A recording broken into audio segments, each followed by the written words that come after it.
奶奶，我回来晚了。哟，外卖员回来了。奶奶走3天了，你这单才送的。3天，为什么没人告诉我？你是家里最没用的一个。告诉你管用吗？你兜里掏得出丧葬费吗？都是一家人，晚上一起吃顿饭，顺便把老太太留下的东西分清楚。好，我听听你们怎么分。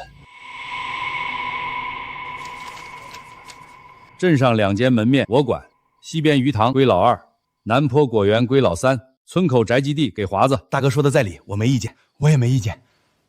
那我呢？燕子，你常年在外送外卖，好的给你也种不了。奶奶住过的老屋就留给你吧。这破屋刚死过人，又潮又臭，荒坡野草比人高，蛇进去都得饿死。配你正好。好田鱼塘门面你们都分了，最后把没人要的破屋丢给我。你不要，连破屋都没有，老屋给他也是浪费，他1年回来几次，不要算球。我要。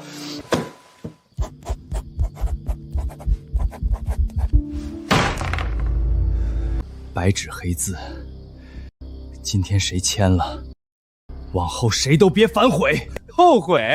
那破屋白送都没人要，你守着那破屋喝西北风去吧你。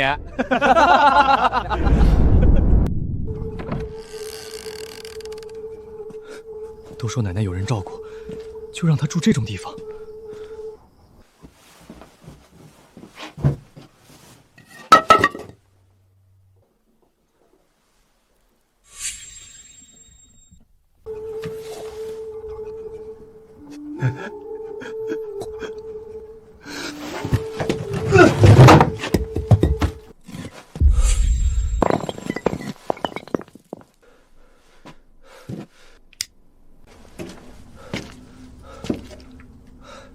还真是破烂儿。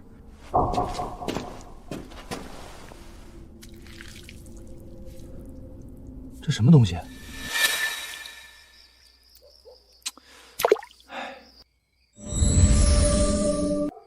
水变清了。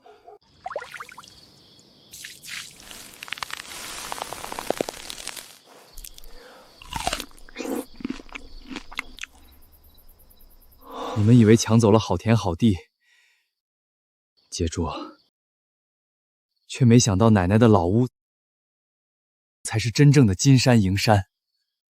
我要把这些山都给包下来。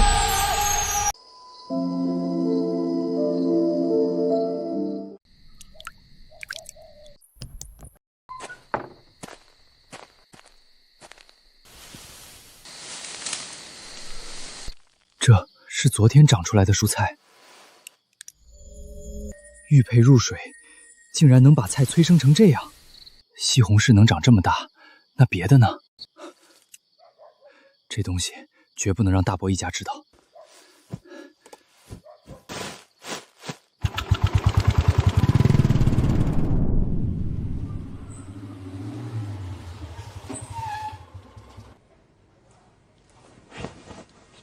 哪来的破3轮？赶紧滚！我们这是5星级酒店，不收路边摊的烂菜。这白菜，还有这番茄，怎么这么大？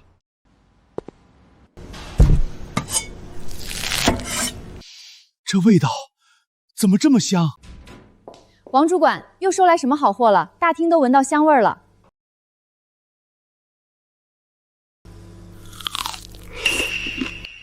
这菜汁水足，果香重，这个口感普通有机菜比不了。我干了一辈子厨子，就没吃过这么香的菜。咱们酒店的客人不缺钱，缺的是新鲜和稀罕。这一车我全要，8万现金够吗？开价这么痛快，肯定还有空间。10万，成交。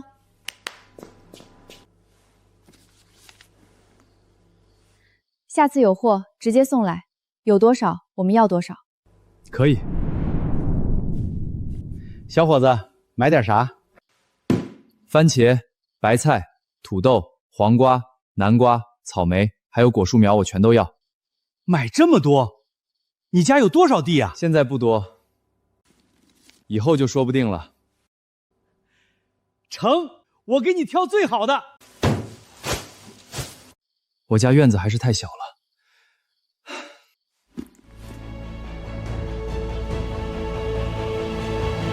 得先弄块大的。华哥，你可真厉害，年纪轻轻就在镇上拿下了2个黄金地段的门面，这产权一确认，你可就是咱们镇上有头有脸的大老板了。2个小门面而已，随便做点小生意。娇娇啊，我记得你以前还跟罗燕那穷光蛋相看对过眼，现在还喜欢他不？哎呀，华子哥，你可别恶心我了。幸好当初我眼睛亮没跟他在一起，不然现在后悔都不知道怎么写。幸好当初没跟他，不然现在就得跟着住破屋吃土。算你有眼光，哈哈哈哈！罗燕那小子，这辈子也就配在土里刨食了，哈哈哈哈！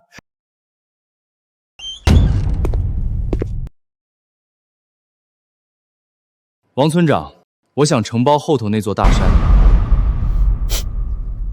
罗燕，你要包山？这山前后挂牌3回，没人接。上一户承包人连路都没修通，赔的裤兜都空了。5年承包权是5万块钱，一旦签合同就不允许反悔。我想清楚了，现在就签。兜里没2个钢镚就别出来丢人现眼了。怎么，想来申请扶贫就不要找那么多理由？小罗啊，这荒山可不咋样，你可要想好了。没钱别打肿脸充胖子，小心赔得连饭都吃不上。这个就不劳你们操心了。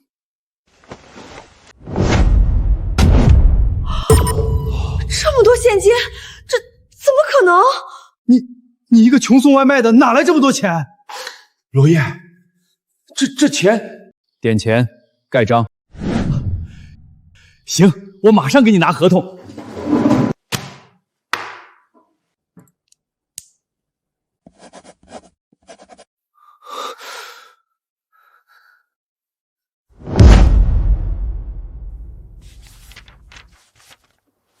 这么多钱居然用来包一座废山，他一个穷光蛋哪来的钱？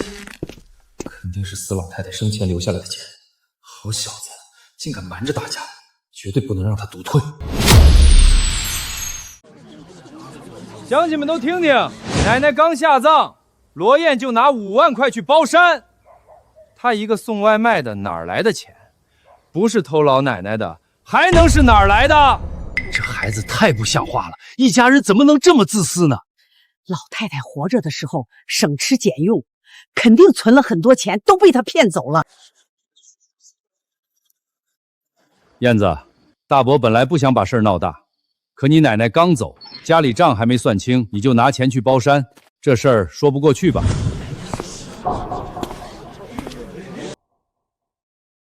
你想算什么账？当然是老太太的钱，你肯定是趁着她生命糊涂把钱都给偷了。罗燕，那是罗家的钱，不是你一个人的。还有奶奶的丧事儿，大棚、酒席、纸钱、棺材，哪一样不是我家掏的钱？你呢？回来磕个头，就想拿走老太太的钱？丧事确实是罗老大家办的，办的还风风光光。要是真拿了老人钱，1分钱不出，那就难看了。燕子啊，大伯不是要逼你，只是老太太的钱得给全家一个交代。意思你们给个丧葬费就觉得了不起了？不然呢？你一个穷光蛋，你给得起吗你？哼，看见没？说不出话了吧？奶奶医药费我花了10万，人活着你们不管，人走了你们大操大办，办给谁看呢？不可能，老太太人都要走了，你怎么舍得花那么多钱？是啊，不像你们，光想着开席收礼银啊。原来钱都花治老太太上了，人都快走了，还能舍得出钱，这不容易呀。就算住院钱是你交的，那包山的钱呢？你一个送外卖的能存几个钱？谁知道你是不是在老屋里翻出了老太太藏的钱？老屋是你们白纸黑字分给我的，屋里跟钉子现在都跟你们没关系。你们来我家闹事儿，还要点脸吗？行啊，罗燕，在老屋捡到2个钢镚就以为了不起了，我倒要看看你拿那丢荒几10年的破山能种出什么金子。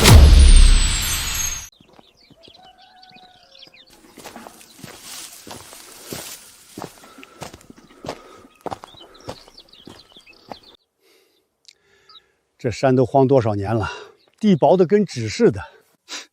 花5万多块钱包这破山，这不是糟蹋吗？捡来的钱不心疼吧？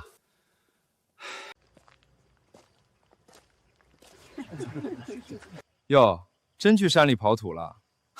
白痴一个！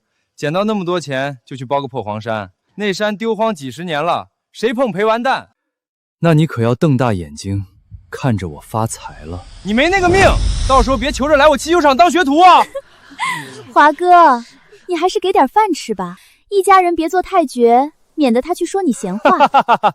你说的没错，你可真是我的好军师啊！当初他是不是追你来着？正好大家都在，后山今天开始清荒，招人，200块钱一天，日结。200一天，还日结？清荒虽然累，可200一天不低啊！200一天，你装什么大老板？乡亲们，别被他骗了，他那点死人钱撑不了几天，跟他干，最后1分都拿不到。阿叶，我去。赵婶儿，你还真信他？200一天，日结，我出力，他给钱，有啥不能信的？赵婶算一个。我看你能撑几天。他连话都不敢回。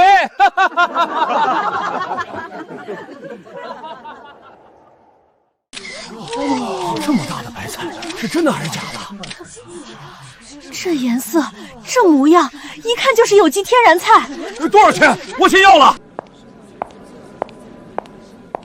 这些蔬菜都是纯天然无添加的珍稀蔬菜，口感好，数量有限，想要的先定先得。我出3000，这颗给我。我出5000，2颗我都要。别抢了，我全包了，现金结。这么大的白菜，我还是头一回见。林总，咱们酒店 APP 服务器都被顾客挤瘫坏了，连下半年的宴请都预定完了。菜没了，一早上就做完了，供不应求啊！我必须要再找到那个人收菜，无论花多少钱，这是让我们酒店站稳脚跟的机会。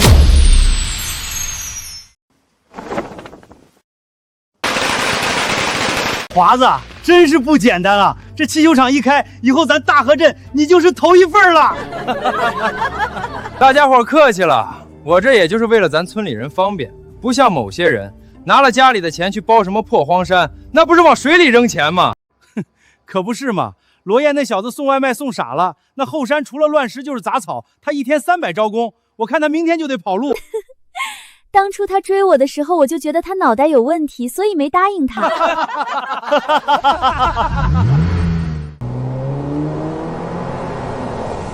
我操，那是啥车？这得好10几万吧？10几万，没见识的东西，那是劳斯莱斯，少说得70、80万打底儿。华子哥哥，这是来给你祝贺的吗？那也太有面了吧！劳斯莱斯？难道是我在城里发的传单起作用了，被大老板看到了？华子，你这面子也太大了，全村都得跟着你沾光啊！林总，怎么能让您亲自来呢？这多不好意思。谁是罗燕？林总，您找那个送外卖的干什么？他就是个穷酸鬼，这汽修厂才是我的。我没兴趣听你的。罗先生在哪儿？我是罗燕。罗先生，鼎盛酒店的贵客点名要您的蔬菜，您有多少，我们要多少。真的是找罗燕啊？啥？他们是来找罗燕的？难道罗燕包那黄山是真有说法？罗先生，这是预付的追加定安定金50万，明天开始，我们酒店的采购车会每天准时到村口对接。看来灵水催熟的东西火了，但价格不能再是之前的价格。林总，他是我堂弟，从小就没什么出息，就是一个送外卖的，你是不是被他诈骗了？鼎盛大酒店的生意，需要你这种人来指手画脚。大伙要跟着我发财的要趁早啊！200块钱一天。燕子确实靠谱，昨天去青山回来就收到了200块工资。我也干，这可是大酒店的订单，跟着阿燕有肉吃。招工照旧，今天开山，凡是想凭力气吃饭的，跟我走。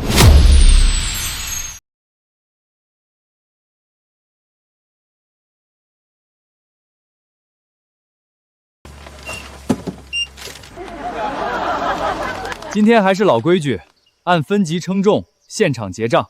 阿燕这路子真走出来了！谁能想到，咱岔河村还能靠种菜翻身？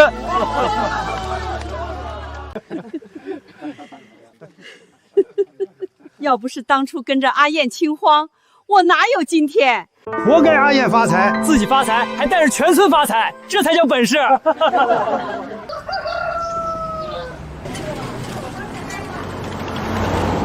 这3个月，鼎盛靠林泉蔬菜打开了高端市场，获得了广大客户的认可。这一切都多亏了罗总。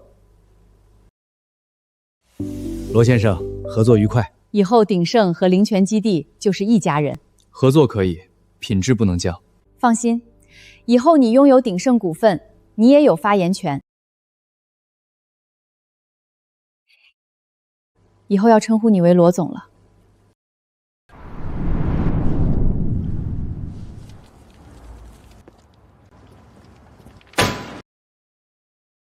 罗华，今天再不还，设备我拖走。房租拖3个月了，你还想赖？再宽限2天。你这破厂都黄了。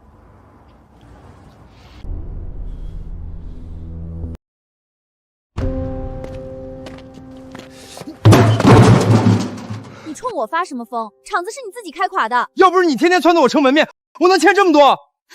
当初开厂当老板不是你自己拍胸口说的？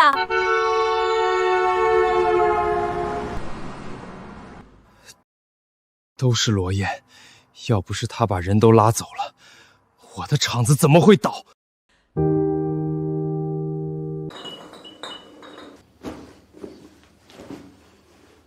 这日子我过够了，我走！罗华，你还是人吗？哭什么？现在有个办法。什么办法？罗燕现在有钱，随便拔根毛都够咱们过难关。你不是说她以前追过你吗？你让我去找他借钱？借钱？你这张脸是去借钱的吗？你想让我去勾引他？不然呢？你去装可怜，装后悔，怎么把他哄住，怎么来钱？罗华，你疯了！我们当初那样羞辱他，他怎么可能理我？老子现在要的是钱！明天你就去找罗燕，借不到钱就别回来。你不是说他以前喜欢你吗？无论你用什么办法，都要把钱给我弄回来。我真是瞎了眼，要是我当初跟罗燕好，哪会过这种糟心的日子？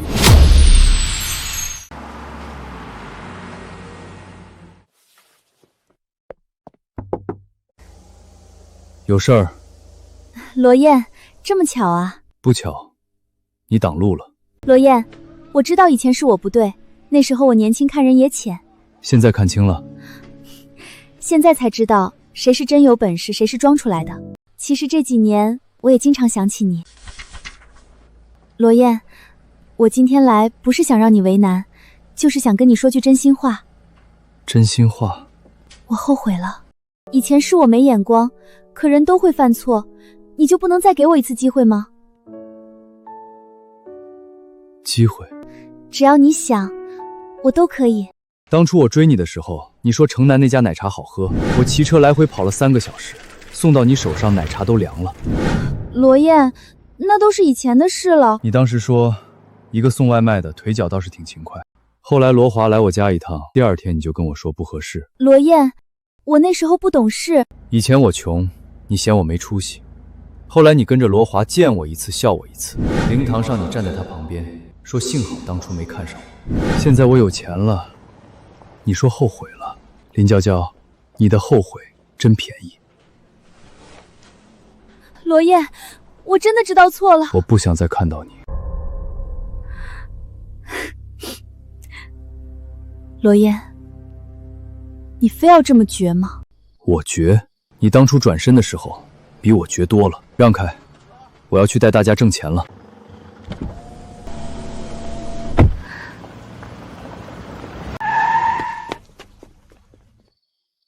一家子都来了，正好可以算算旧账。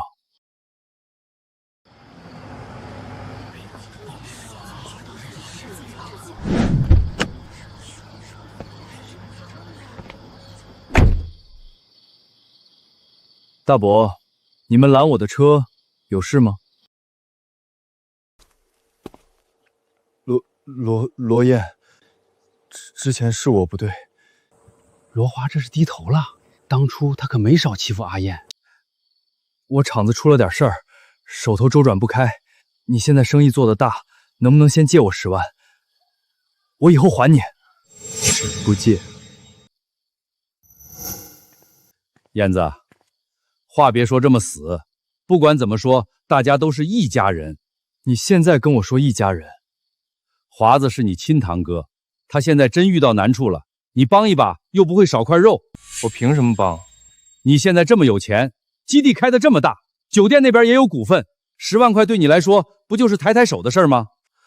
燕子，人不能忘本，你奶奶要是在，也不愿意看你们兄弟闹成这样。别拿我奶奶说事。罗燕，你这就不地道了吧？你现在随便拔根腿毛都比别人腰粗，借10万怎么了？这话说的也太理直气壮了吧！哎，大家评评理，他这么有钱，看着自家哥哥破产不管，这像话吗？那你借啊！啊，你也是一家人，你怎么不借？我哪有你有钱？没钱就闭嘴。燕子，你现在是发达了，但做人不能太绝。罗燕，我都低头了，你还想怎样？你低头，是因为你知道错了。你看到我有钱了，想把我当冤大头。当初分家，你们把门面、鱼塘、好地全分走，留给我一间破屋。那时候你们有没有想过一家人？我被你们骂外卖员，骂没出息，骂守着破屋喝西北风的时候，你们有没有想过一家人？现在我赚钱了，你们一句一家人，就想拿走10万块钱。我罗燕的钱，不养白眼狼。你别后悔！后悔？今天别说10万，就算我把钱开工厂、开种植基地，带乡亲们发家致富，也不会平白无故借给你们。乡亲们都来评评理呀！要不是当初我们让罗燕回来给老太太磕头，没有老太太保佑，她能发这个财吗？现在有钱了就装不认识亲戚，连老太太丧事的钱都不想认，真是白眼狼。燕子，做人要讲良心，老太太的事儿你不能翻脸不认。这也太不要脸了吧！借不到钱就撒泼耍赖，连老太太在天之灵都搬出来了，这家人还能再要点脸不？既然你们要算，那我就跟你们算清楚。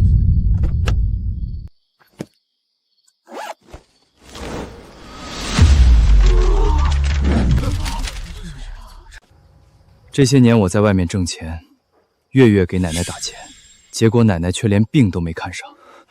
你胡说八道！分房的时候，好田、好地、好房子全被你们占了，只丢给我一间漏风破屋。奶奶活着的时候，你们在外装孝子，实际上让她在破屋里挨饿受冻。老太太那屋子确实破，冬天根本住不了人，我还见她来借过米呢。燕子，话不能这么说，老太太丧事也是我们办的。活着不管，死了装孝，办丧事办得再热闹，也只是为了名声和收礼。你发财了就看不起亲戚，我们今天就是来讨个说法。想要说法可以，基地后面那条臭水沟正缺人挖，100块钱一天，你们3个要是缺钱就去报名。你让我们去挖臭水沟，嫌少？那就别来我门口演孝子。100块一天不错了，比坐地上哭强。他们不是能吃苦吗？去挖呀！你欺人太甚！刚才你们的一系列动作已经有人发到网上了，现在全村人都知道你们是怎么来要钱的。我也看见了，群里都传开了。这下出名了，孝子孝到基地门口要钱来了。走！罗燕，你给我等着！要是当初我没有势力眼该有多好，我亲手把自己的幸福毁掉了。去鱼塘。是，罗总。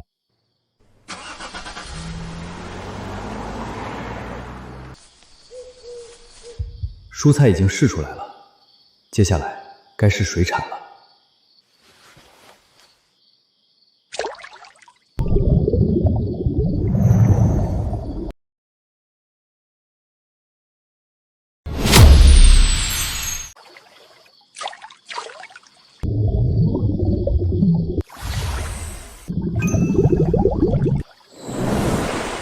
咦，刚才我好像看到一条鲤鱼从玉佩里跑出去了。玉佩里的金鲤，就是净化池水的关键。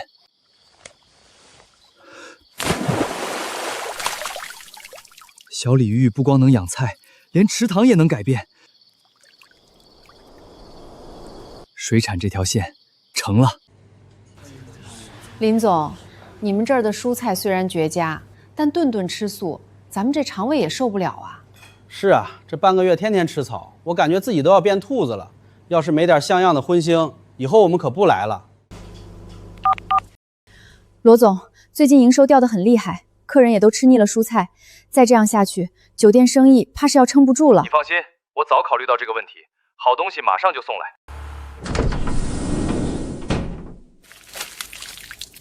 这么大的虾，罗总，你上哪儿捕到的？先挑最好的上桌，稳住客人。快，先把鱼和虾做出来，清蒸、白灼、蒜蓉各来1份，先送包厢。各位贵客，久等了，尝尝我们酒店的新品鲜货。这味道，我吃了30年的，竟然从来没吃过这么鲜美的。呼，这一口汤下去，我这老寒腰怎么感觉热乎乎的，神清气爽啊！林总，这鱼虾多少钱1斤？我全包了。罗总，你这批水产来得太及时了，酒店最缺的这块短板总算让你补上了。昨天一晚上我们就卖了10多万，还收了80多万的预付款，很多客人都抢着要买。好，林月，从明天起，咱们酒店开始实行会员制。会员制，高端食材限量供应，只有顶级会员才能优先预定。另外，提升平价款的虾蟹，还要让普通人也吃得起。明白了，这样既能保住高端调性，又能快速回流资金。有了这笔钱，我的办厂计划终于可以启动了。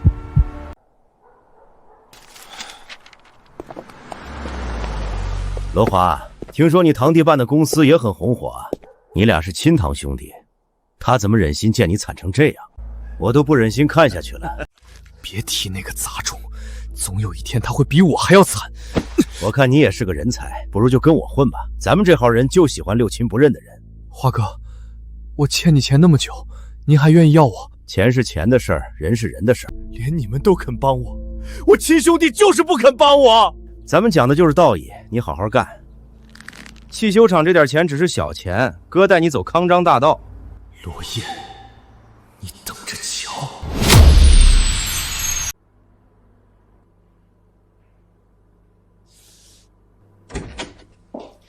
罗总，这是酒店最新的会员名单和营收报告，高端的倒是供得上，就是平民价的菜，后厨忙不过来。之前让你看的工厂怎么样了？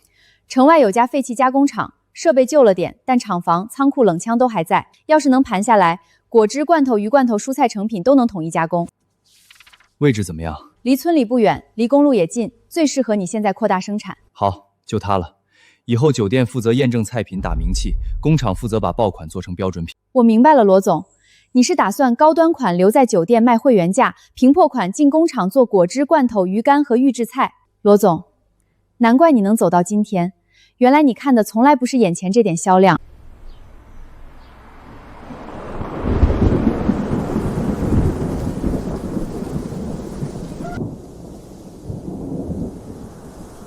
完了，今年果子全毁了。这下真难熬了，卖不上价，还得烂在地里。孩子们在外省厂里打工，1个月也没几个钱，家里又成这样，真是没活路了。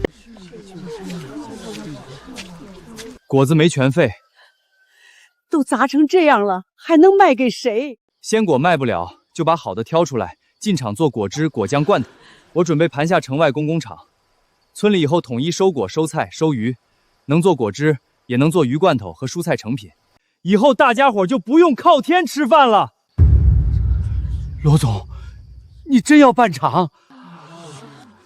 我不只要办厂，还招工。你们的孩子在外省厂里受气，1个月挣不了几个钱，不如叫回来上班，底薪3500加提成包吃住，干得好还分奖金。3500还包吃住，那比外面强多了。我现在就给我儿子打电话，我闺女在外面天天加班，赶紧让她回来。妈，村里办厂，别闹了，能干几天啊？罗燕是赚了点钱，可开厂不是种菜，别到时候工资都发不出来。我才不回去，小地方能有什么前途？这帮孩子怎么就不信呢？他们宁愿在外面受气，也不愿意回来。他们不回来就算了，咱们先上。我们都一把年纪了，进厂还能帮得上忙吗？摘果、分拣、清洗、装箱、熬酱、晒鱼干，哪样都要人。先让你们把钱挣到手，到时候你们工资比他们高，让他们羡慕嫉妒去吧。对，我们先干，让那些孩子看看，村里不是没出路。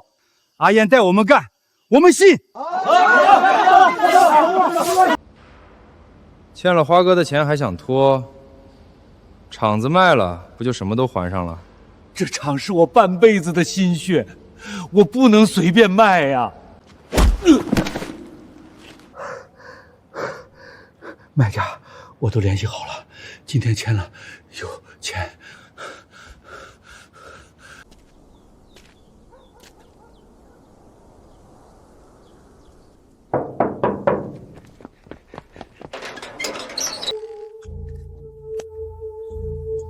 原来厂长要见的人是罗燕，这不就巧了吗？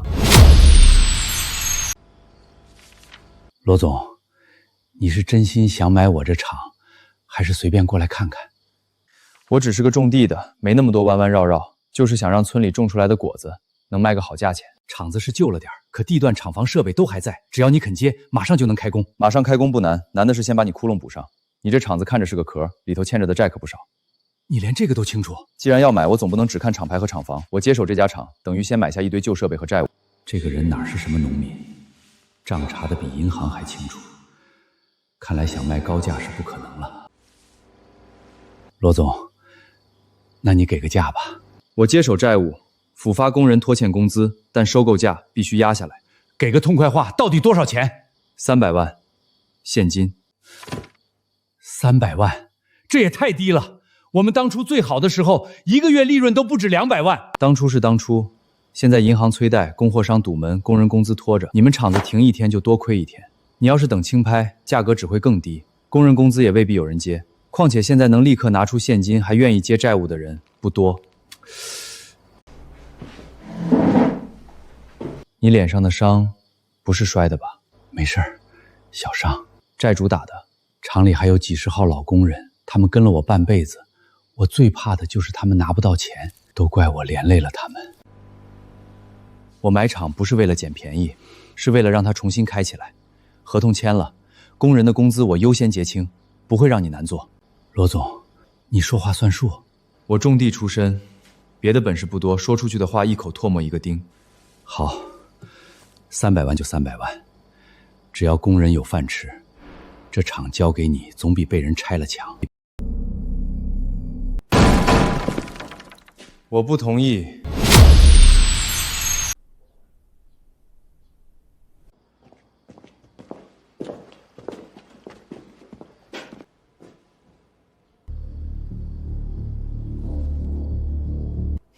罗华，你倒是换了身皮。怎么，进了城就不认识你华哥了？我现在跟的人可不是你这种乡下暴发户能碰的。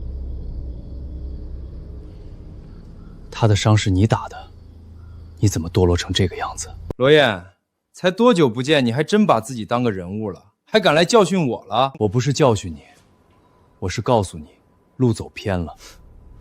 你少站着说话不腰疼，要不是因为你，我能落到今天这步？你从来没想过自己身上的问题吗？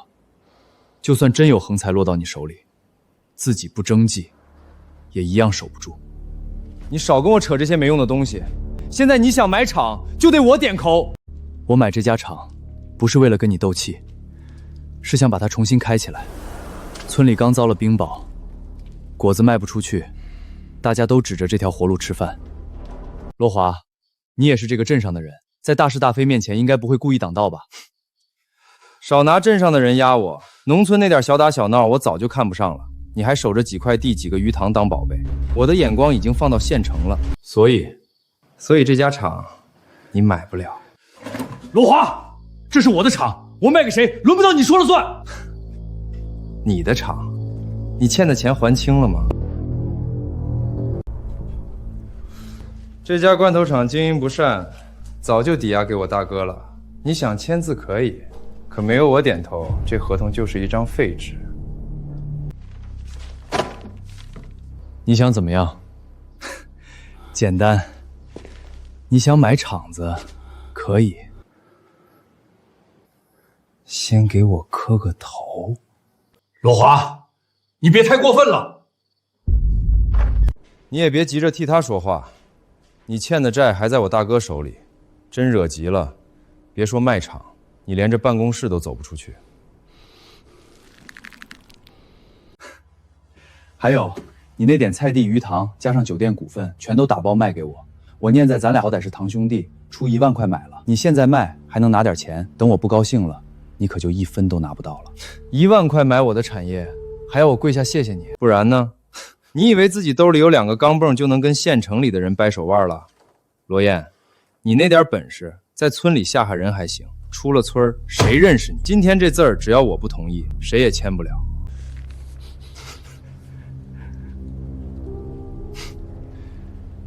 这场我办定了，你拦不住。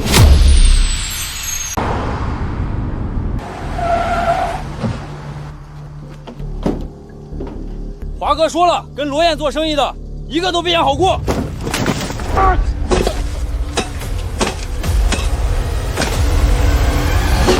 住手！你们这是干什么？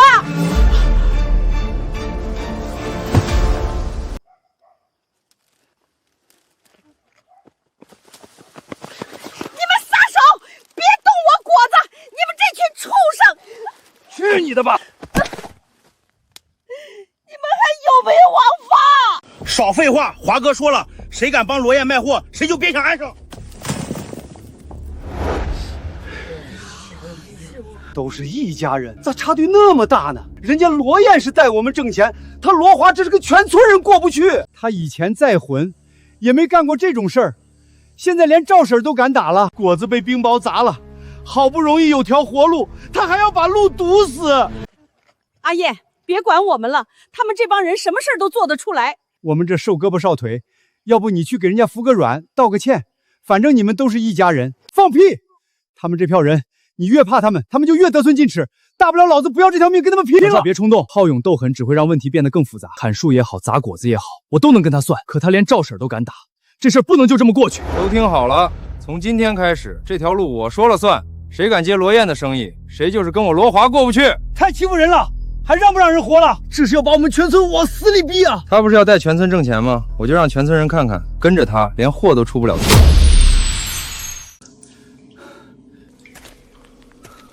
罗华堵了路，普通货运一时出不去，但我还有别的路。之前我就往这里投过合法鱼苗，红鳟、金鳟、鲟鱼，全是能正规养殖的冷水鱼。真正要打开高端餐饮线，靠的就是他们。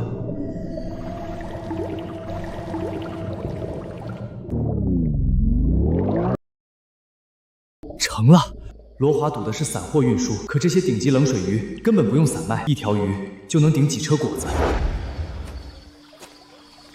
鱼塘里之前投过龙虾、螃蟹和贝苗，正好一起试试。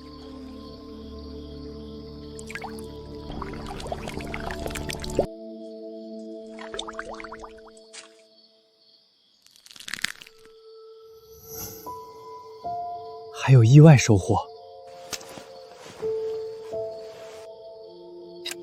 冷水鱼、虾蟹、贝类，再加上这颗珍珠，足够把那些大老板请进村了。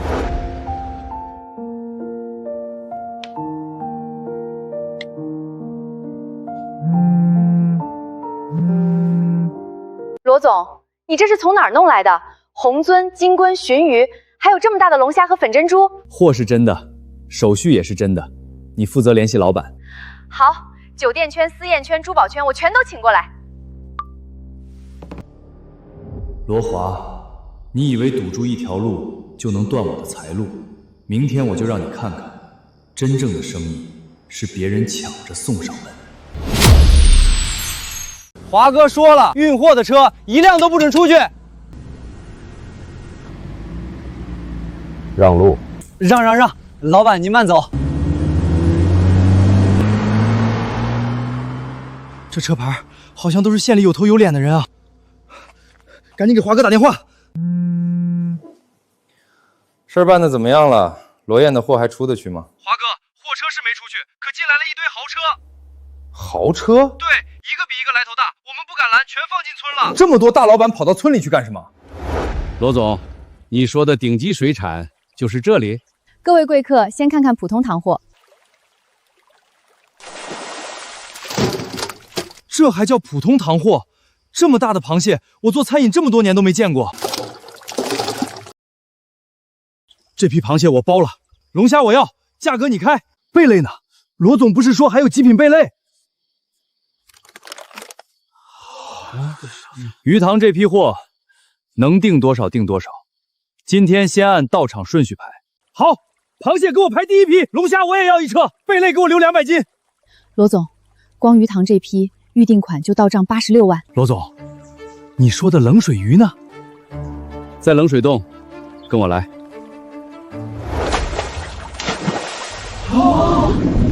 这鲟鱼怕是有几百斤吧？这种货要是上高端宴席，光噱头就能卖疯。冷水洞这批不走散货，只做限量预定。限量好，越限量越值钱。罗总，我出50万定金，先订一批红鳟；我出80万，先订鲟鱼，我加钱，金鳟给我留一批。罗总，预定款已经破200万了。继续记，按顺序排货。华哥，他们不是货运不出去吗？怎么还卖上了？不可能，我把路都堵了，他哪来的买家？罗总，下批货一定先通知我，价格好说，只要品质稳，我长期订。这小子怎么就压不死？再让他这么翻身，大哥还怎么吞下他的产业？要是让大哥知道我把事儿办砸了，我就真完了。罗总，这笔钱加上你手里的现金，咱们足够再建一个厂了。虽然价格贵得多，但总比和他们死磕好。不必建厂。那你准备怎么用这笔钱？罐头厂又没辙，大河村那边还等着救急，这钱先捐了。可你现在也需要钱啊，罗总，你就是太善良了。钱我随时能挣回来，可乡亲们的心要是凉了，再捂就捂不热了。这次冰雹，大家损失都不小，我拿出200万，给村里做救急款。阿燕，你自己不是还要买厂吗？买厂的事儿我会想办法，这笔钱先给大家修路、补果苗、安置受伤的人。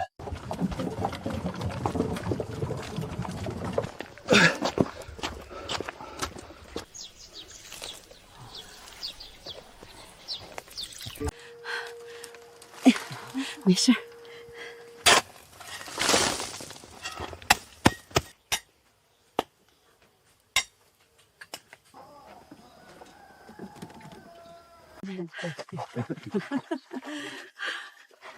阿燕，这份情，婶子记一辈子。要不是你，咱这年真不知道咋过。以后你说咋干，咱们就咋干。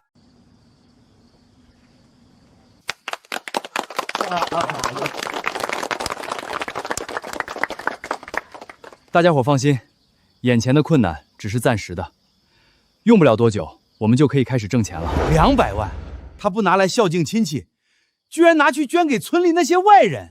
哼，这小子脑壳是不是坏了？自己厂子还没买下来，就先把钱撒出去了。就是，钱不给自家人，拿去给外人花，真是胳膊肘往外拐。华哥，罗燕把刚收上来的预定款全捐给大河村了，村里还给他送了锦旗。捐了？对，听说有200万。都到这时候了，还想着装好人，钱一捐，他拿什么买厂？继续盯着，等公开招标一开，他连门票钱都凑不出来。罗华，你以为我没钱了，可你不知道，真正能把生意做起来的，从来不只是钱。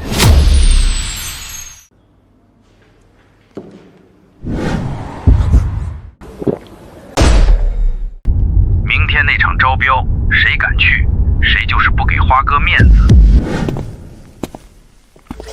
哟，还真来了！刚捐了200万，兜里还剩几个钱，敢来招标？你能来，我为什么不能来？我来是拿厂子的，你来是丢人的。罗燕，胆子不错，我让罗华把路堵成那样，你还能来？你就是罗华背后的大哥，你现在把你的果园、鱼塘还有酒店股份全交给我，以后你跟着我干。我现在就让罗华滚蛋。华哥，我闭嘴！你收人条件一直这么脏，生意嘛，干净赚不到大钱。那你找错人了。我的东西不卖，我也不给别人当狗。有骨气是好事，就是不知道你的钱撑不撑得起你的骨气。涂老哥罐头厂公开招标，现在开始，起拍价100万，100万，120万。罗燕，你不是挺能耐吗？继续啊！150万，180万，这不是明摆着压的吗？朱红鱼盯上的东西，谁敢抢？200万，220万。刚捐完200万，还敢喊到200万？罗燕，你装的挺像啊！240万，250万，你还出得起钱吗？出不起就别在这儿丢人现眼了。罗燕，现在认输还来得及。你要是愿意把产业卖给我，我刚才的话还算数。我不卖。你要不了多久就会后悔没卖给我。经综合评定，涂老哥罐头厂最终中标人是还用说吗？当然是我大哥罗燕。不可能，我的价格明明比他高，凭什么选他？有黑幕，绝对有黑幕！不可能，我的价格明明比他高，凭什么选他？朱老板，这次招标不是只看价格，还要看接手后的经营能力、工人安置方案、债务处理能力和社会评估。少给我扯这些虚的！罗燕虽然报价低10万，但他提交了完整的复工方案，有果蔬原料、水产供应、酒店销售渠道，也承诺优先补发工人工资。另外，他在大河村受灾后捐款救灾，稳定了原料村和受灾村民。这说明他有能力带动地方经济，也能保证厂子复工后的稳定供货。捐钱也能算本事？他那是装好人，能让村民信他，愿意跟着他干，就是经营能力的一部分。这怎么可能？好，好得很。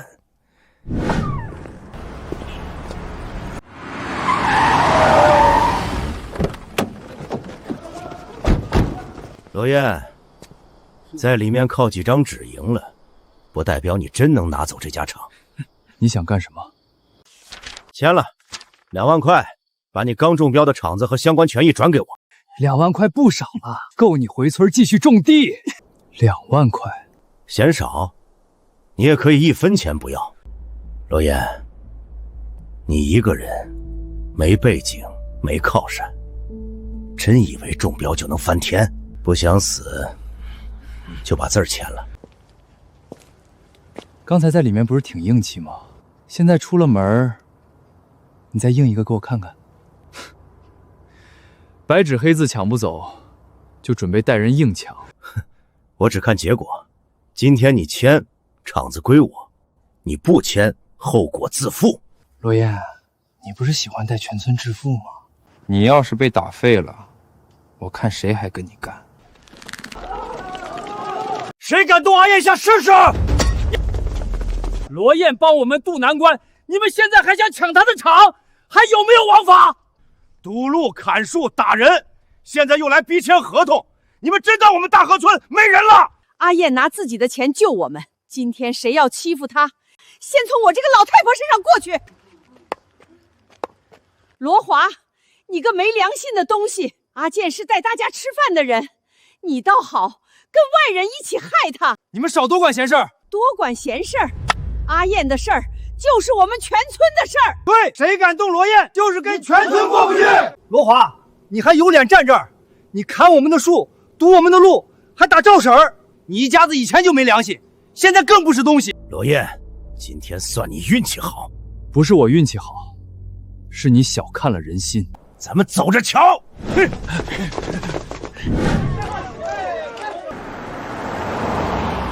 以前我以为有钱才叫本事，现在才知道能让这么多人真心跟着他才是真本事。可惜我明白的太晚了。小心！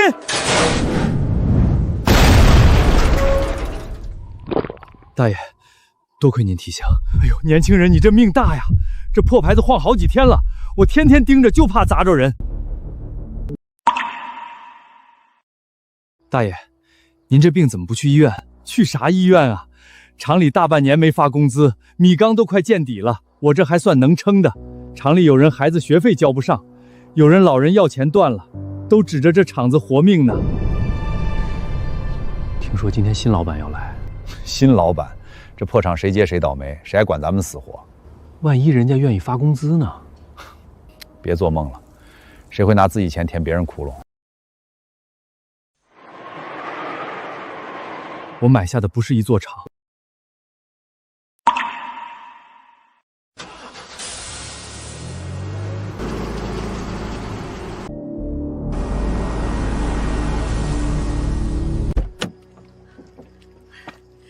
阿燕，婶子厚着脸皮来问一句，这些果子卖不出去了，厂里能不能收？烂是烂了点，可削一削还能做罐头啊！要是真全烂地里，今年我们一家子就白忙活了。要是厂子还能开工，这些果子真能救回来。阿燕，能收不？你给句准话，乡亲们心里也有个底。能收。乡亲们、工友们，趁着这个机会，我还要给大家宣布一件好事情。这新来的小罗厂长到底行不行啊？别又是光说不练。可不是嘛，家里都快揭不开锅了，就指着这点工资呢。乡亲们、各位工友们，大家静一静。我知道“土老哥”这3个字，这些年让大家受委屈了，也让大家失望了。但是从今天起，这一切都将成为过去。我今天站在这里，只宣布3件事儿。第一件，从现在开始，咱们厂再也不叫土老哥了，它叫灵泉食品加工厂，是咱们所有人新的开始。第二件，补发过去厂里拖欠大家的所有工资。啥？我没听错吧？全都发了！老天爷啊，是真的吗？是真的吗？第3件，我罗燕今天当着所有父老乡亲的面保证，从今往后，只要大家愿意跟着我，我绝不拖欠任何一个人1分钱的工资。不仅如此，到了年底，我保证大家人人都有分红。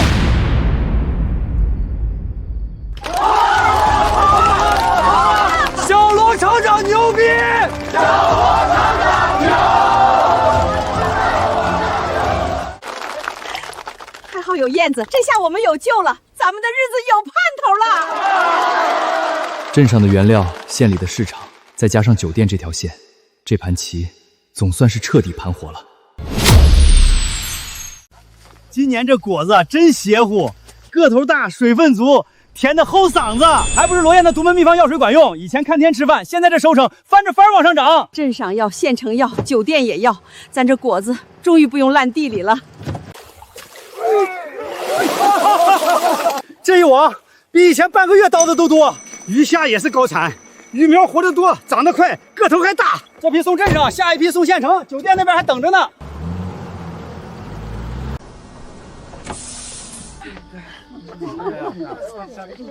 5000多，这个月工资5000多，你这比我儿子在外省打工还高啊！我给我儿子说，他还不信。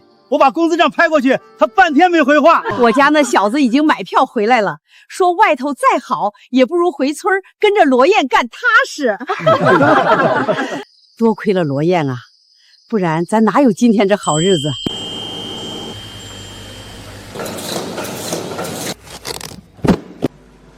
小罗厂长，县里又催货了，说咱这鱼虾不够卖。市里也催水果，说咱这口感好，让明天多送2车。以前愁卖不出去，现在愁货不够卖，这日子真是越过越有盼头。果子、回虾、厂子、酒店，这几条路总算跑通了。货跑起来了，钱也跑起来了，眼红的人也快来了。罗总，你找我。赵勇，你以前是特种兵，身手和纪律都过硬，厂子摊子大了，运输线、果园、池塘都得有人护着。你说咋干，我听你的。我准备组建安保队，这事儿你来带头。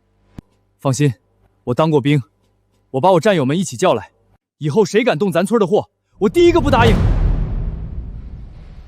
饭碗端起来了，就得护住。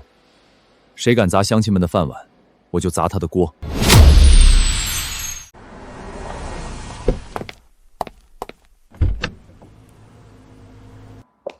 周正，您来了。听说你们这里的菜很出名，最近都没什么胃口，吃什么都吃不下。您来对了，今天这桌菜保准让您多吃2口。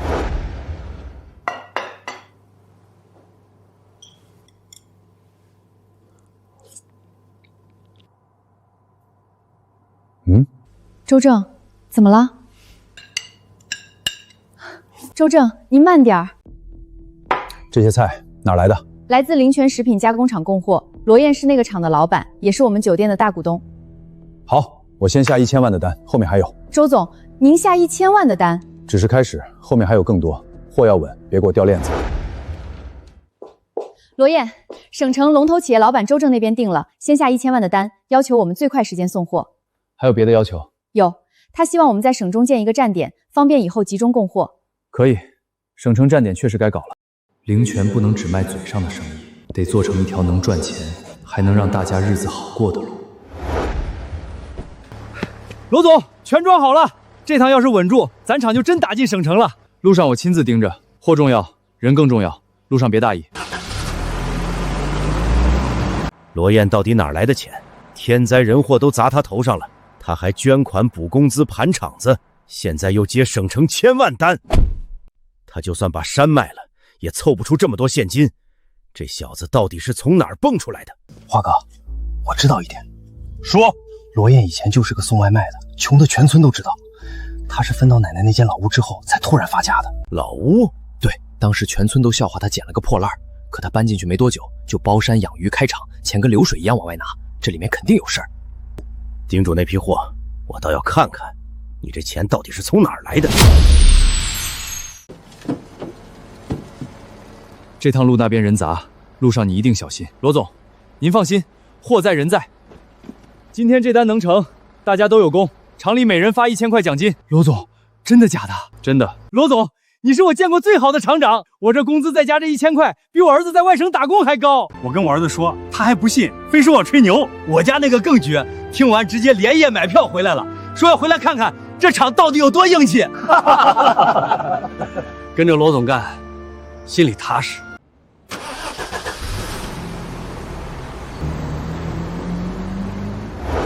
早知道罗燕现在能折腾成这样，当初就不该那样对她。现在说这些还有啥用？人都走远了，他现在又发钱，连厂里工人都得沾光。咱们当初真是把路走死了。要不咱们找机会去给他认个错，讨个好。我可不去。罗燕那种人就是个白眼狼，他小时候我还请他吃过面来，现在有钱全忘了。朱总，我知道罗燕的秘密。2年前那场暴雨夜，我亲眼看见他偷偷摸摸拉着东西往城里去。什么东西？我没看清。可那天之后，他就开始包山种地，村里人都知道他以前就是个穷送外卖的。还有罗燕奶奶，我记得是大户人家逃难来的千金，祖上有钱得很，那老屋里肯定有东西。怪不得一个穷小子突然翻起来。还有冷水洞，罗燕在那儿弄了不少野生海洋生物去卖，贩卖野生动物，这可是违法的事情啊！这就够了。喂，老刘，我要举报罗燕，对，巨额财产来源不明，还有非法贩卖野生海洋生物，我这里有证据。朱总，这是罗燕明天有一批价值上千万的特级海鲜，要走省道送给省城的大老板。您是想花重金找一批敢玩命的，半路劫道。只要人被抓，货再出事，灵泉厂就得塌。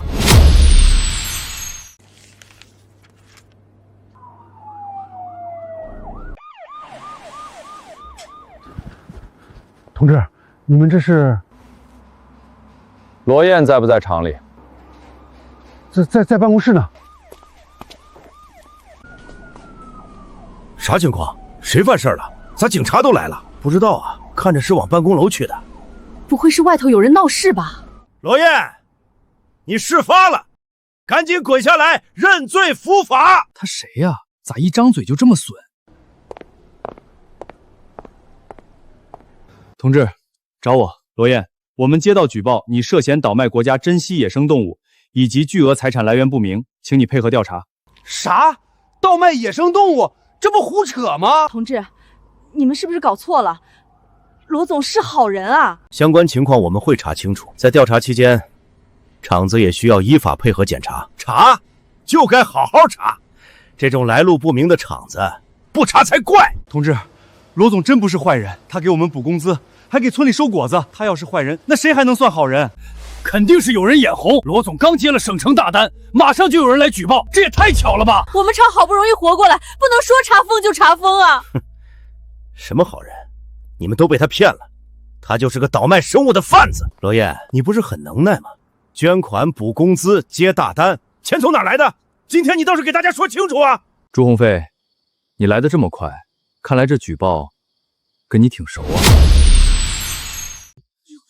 罗燕，你买罐头厂的钱全是猎取野生动物换来的，那些都是国家财产。你以为自己做的天衣无缝，法网恢恢，疏而不漏，今天谁也救不了你。证据呢？我当然有证人。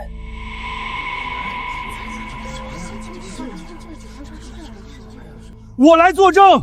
你还是罗总亲戚的，自己亲戚你都害，你还是人吗？朱鸿飞，你个黑心玩意儿！前一个厂长就是被你逼得跳楼自杀的，现在我们日子刚好点，你又来害罗总。罗长秀，你真不是东西！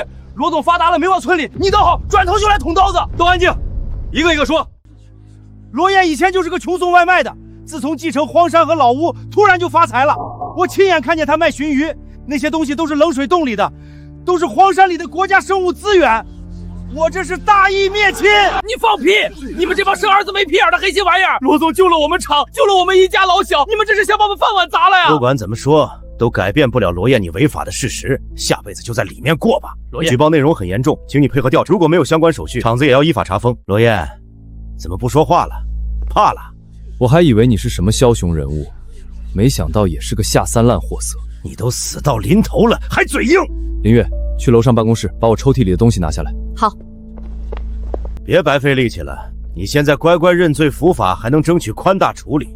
等你倒了，你的厂、你的地、你的一切，我都会全盘接收。你做梦不答应！想抢罗总的厂，先问问我们这些工答不答应？一群臭打工的，也配跟我叫板？警察同志，你们可千万别被他骗了，他最会装。以前穷的连饭都快吃不上，现在突然这么有钱，肯定不干净。你闭嘴吧，亲戚做到你这份上，真丢人。罗长秀，你这种人，谁沾上谁倒霉。罗燕，东西拿来了。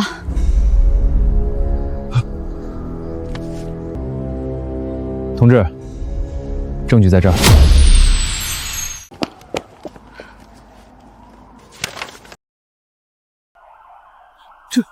这是省市里给的证书。罗总果然是个大好人。先别急着看这个，同志，您先看这个。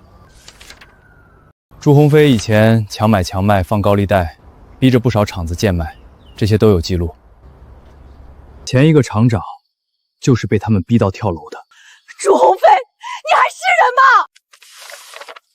这几张是他们雇人打村民、砸果园、毁菜园的照片，还有视频，也都在这儿。原来是你们！你个黑心烂肺的东西，连地里那点收成都不放过！罗总帮我们补工资，帮我们卖果子，你们倒好，专门来害人。你少在这儿装！你那些奖章证书能说明什么？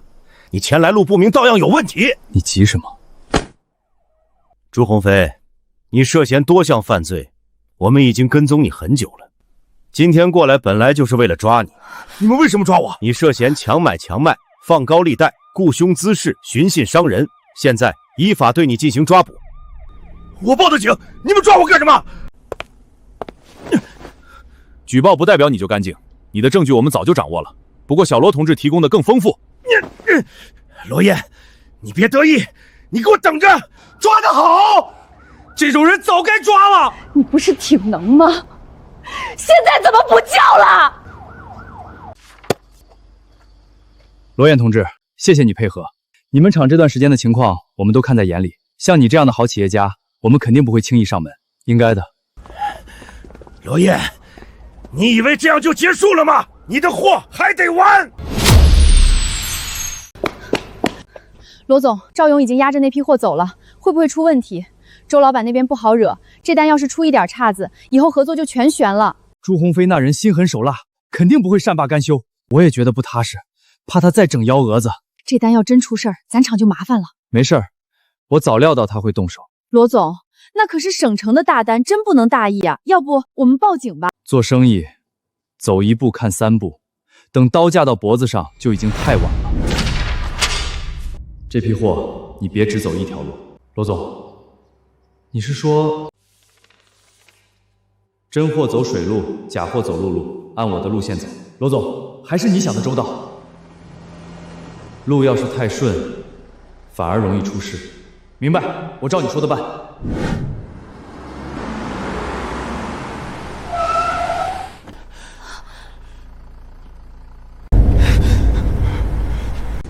罗华，这咋回事？这几个半路上想动货，我直接把他们拿下了，都带走，回去再审。爹，你帮我说句话，我们都是一家人啊，我不想坐牢啊。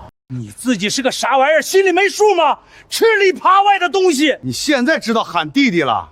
你以前欺负人家的时候怎么说？你这声弟太沉重了，我当不起你弟弟，好好改造吧。罗总，你也太神了，这都能料到。朱鸿飞那点小心思在你这儿根本不够看啊！罗总牛逼！罗总，你总能比别人多看一步，真让人不服都不行。这还不算完，朱鸿飞的产业我也该全盘接收了。罗总，相关部门的人来了，请坐。罗总，今天来是想跟你商量个事儿。你说，朱鸿飞名下那些产业，我们已经查清了，非法所得的部分依法肯定要没收。但他手底下还有几家超市、商铺，还有一些合法经营的公司，里面牵着不少人就业，不能一下全停。你们的想法是？相关部门将依法对资产进行公开拍卖，希望罗总这样有实力的企业家能积极参与。朱鸿飞的产业可不少，能值不少钱。你形象好，县里口碑也硬，灵泉厂现在又是龙头企业，要是你来接盘，员工饭碗能保住，大家也能稳下来。我们这边也会给你扶持，手续、政策资源在政策范围内能配的都给你配上。可以，那就好。这事儿要是你负责，大家心里都踏实。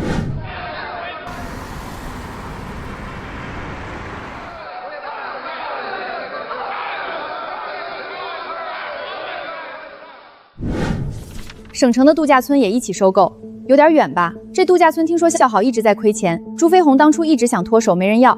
反正本来就要在省城建个站点，而且我还有其他的安排。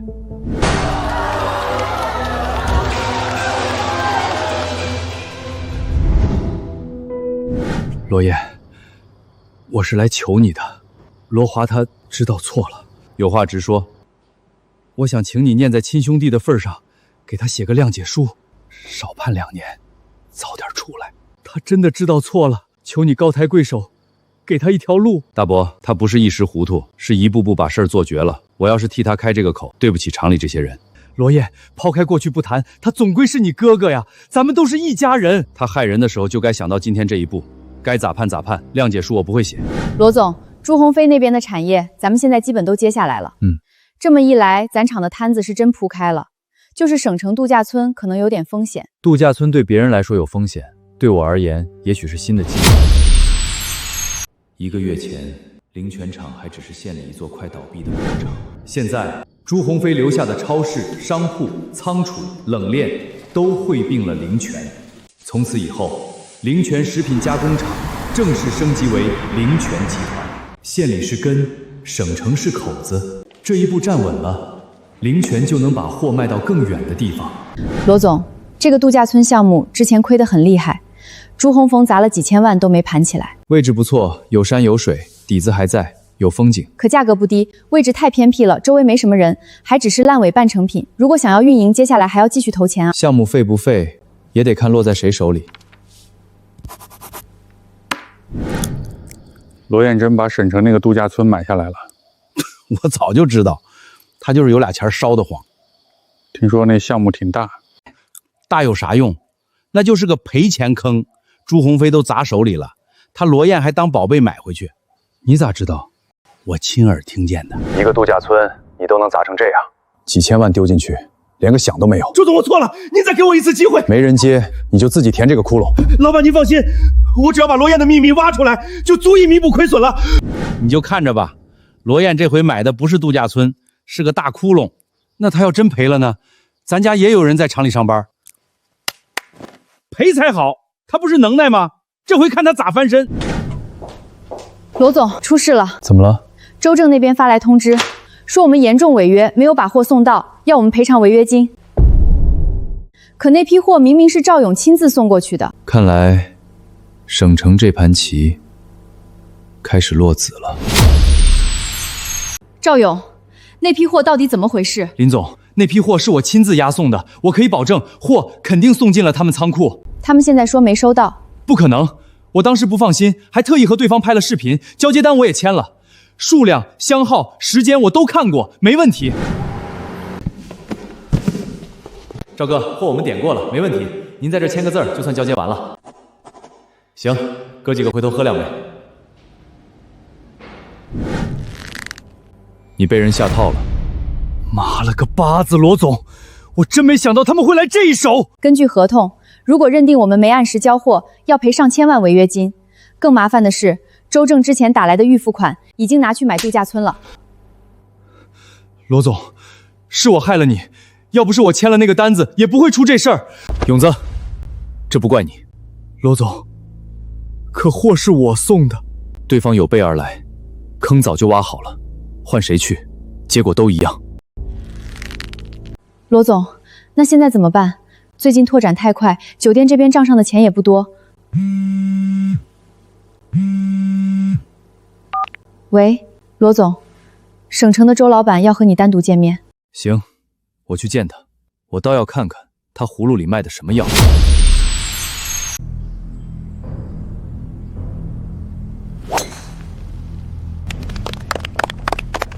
周总这杆漂亮，一般人练10年都打不出来。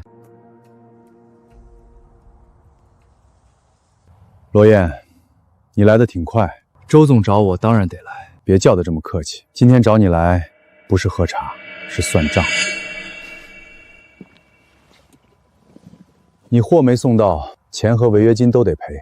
合同白纸黑字写着，赖不掉。货明明进了你们仓库，当时我的人还拍了视频。视频？乡下人就是乡下人，以为拍个视频就能当证据了？估计以前送外卖送惯了，以为签个收就算完事儿。周正，你这么大老板，玩这种脏招不嫌掉价？脏不脏不重要，有用就行。你那批货是进了仓库没错，可签收方不是我公司的人。然后呢？你就可以不认账了。你们擅自把我的货交给别人，给我们公司造成了巨大的损失，这个责任谁来负？听懂了吗？你货交错人了。这种低级错误，也就小地方来的老板会犯。直说吧，你想要什么？聪明，这才像谈事儿的样子。退预付款，赔违约金，你们灵泉厂现在拿得出来吗？听说你刚买了度假村，账上的钱都压进去了，现在让你赔上千万，你公司怕是拿不出来吧？人家刚当上集团老板，还没做热乎，怕是今天回去，总部牌子都得摘下来。我也不把你往死里逼，给你一条活路。说，把你手里的厂子、冷链、超市、商铺、度假村，还有你那个秘方，全都交给我。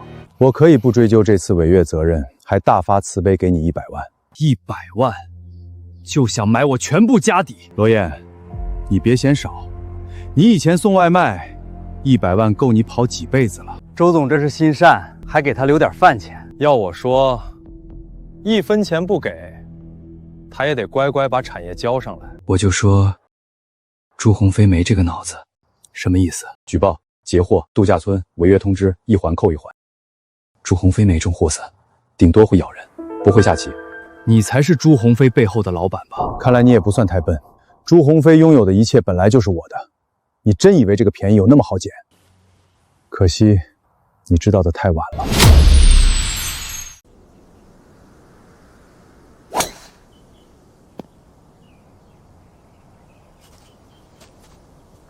罗燕，你这人有点本事，我手底下正好少个有头脑的人物。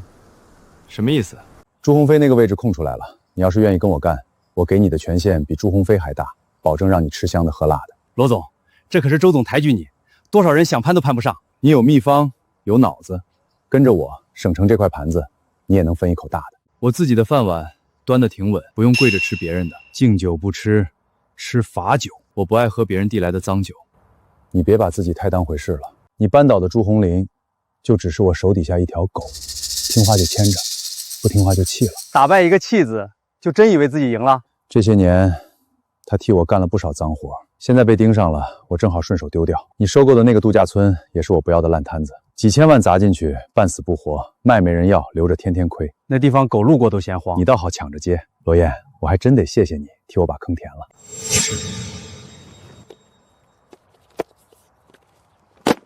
签了他，拿钱走人，相安无事。不签呢？不签，违约官司我跟你打到底，上千万赔偿先压死你。你公司刚扩起来，经得住几天折腾？银行那边我一句话，你1分钱都贷不到。供应商会断货，客户会退单，员工也会跑路。到时候你那个灵泉集团牌子还没挂热，就得摘下来。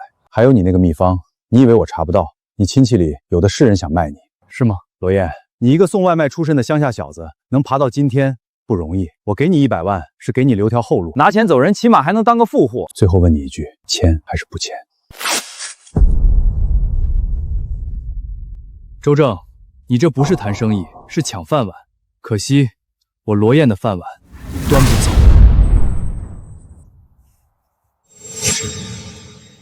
行，罗燕，你有种，那你就等着死吧！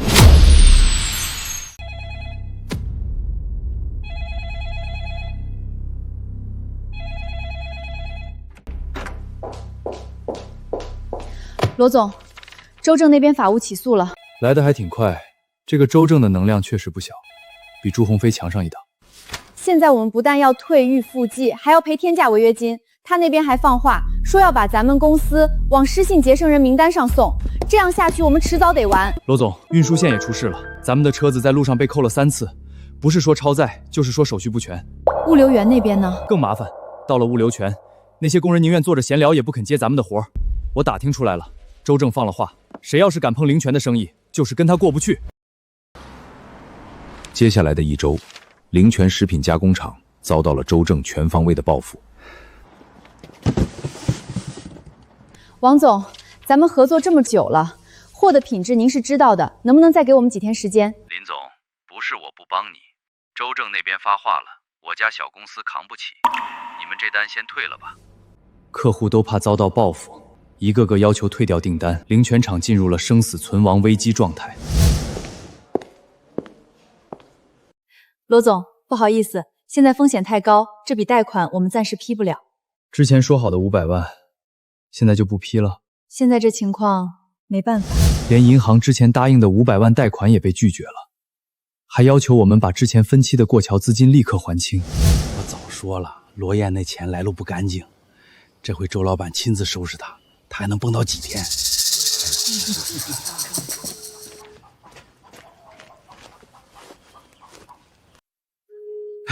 周总，我跟你说，罗燕突然发财，肯定跟他奶奶老屋和冷水洞有关，还有那个秘方，我看80%也在那儿。您放心，只要能把他弄倒，我这边还能帮您打听。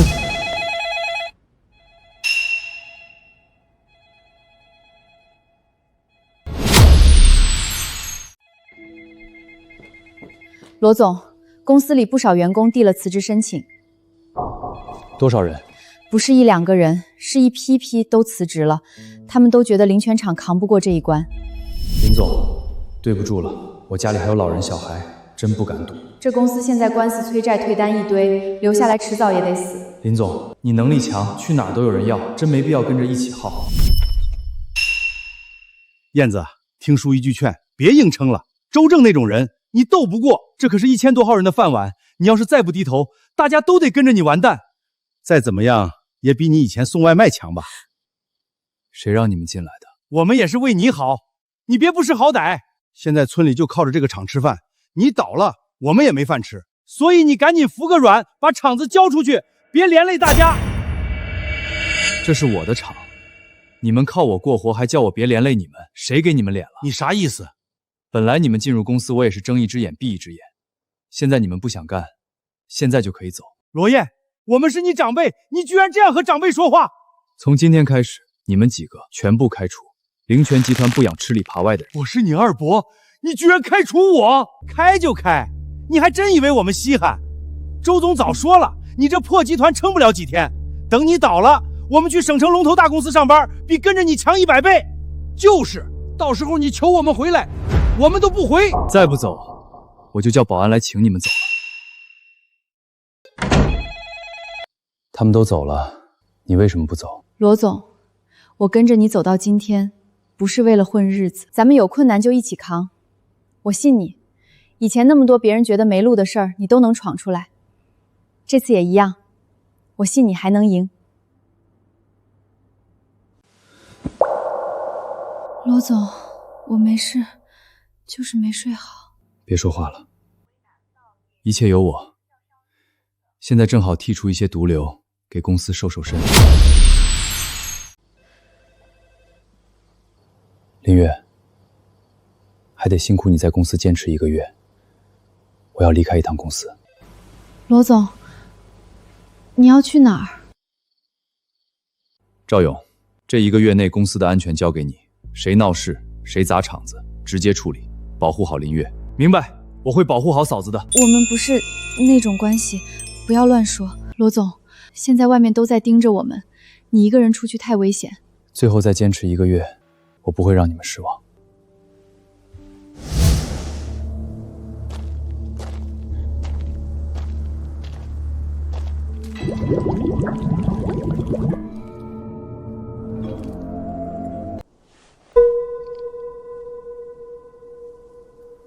他们眼里的烂摊子，到了我手里，就得变成摇钱树。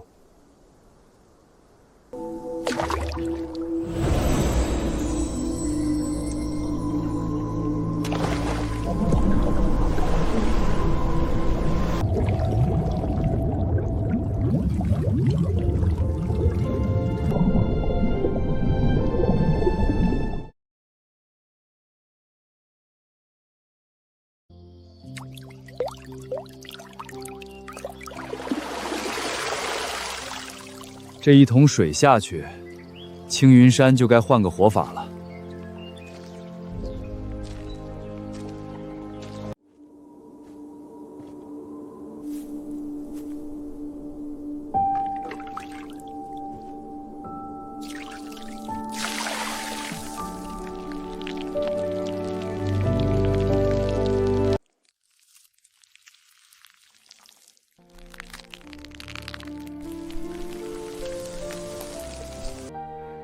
这哪是烂摊子，这是老天爷送到我手里的金饭碗。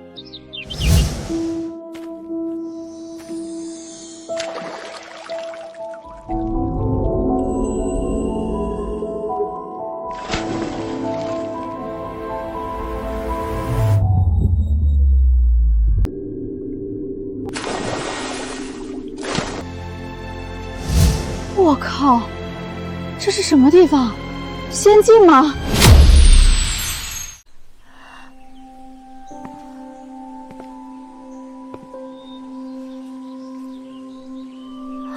家人们，我好像发现了一个不得了的地方。这里不是普通景区，这简直就是人间仙境。陶渊明写的世外桃源，原来真有。你们看，这是不是保护动物？这里怎么会有这么多鸟？我没看错吧？这些东西现在还能看到。您好，请问您是这里的工作人员吗？不是。那您是？这是我的景区。您的景区？这里都是您一个人弄出来的？地方脏了总得扫扫，你随便逛。别破坏东西就行了。您一个人打造出这样的仙境，实在是太不可思议了。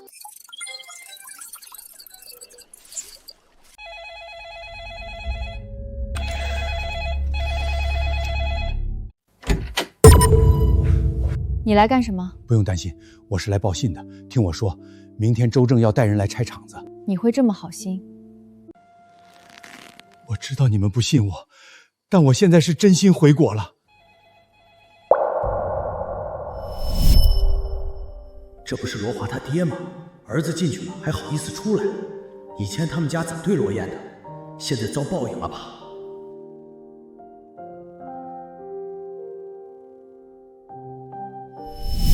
以前我也这么看罗燕，现在轮到自己身上才知道这滋味不好受。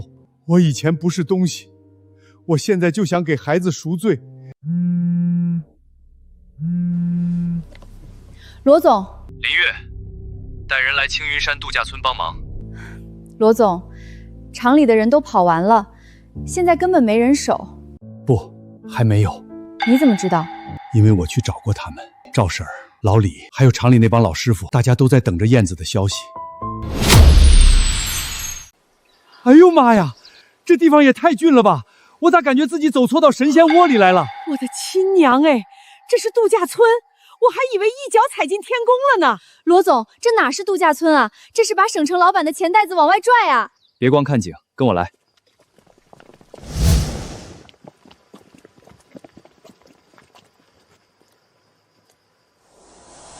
哎呦，这不是人参吗？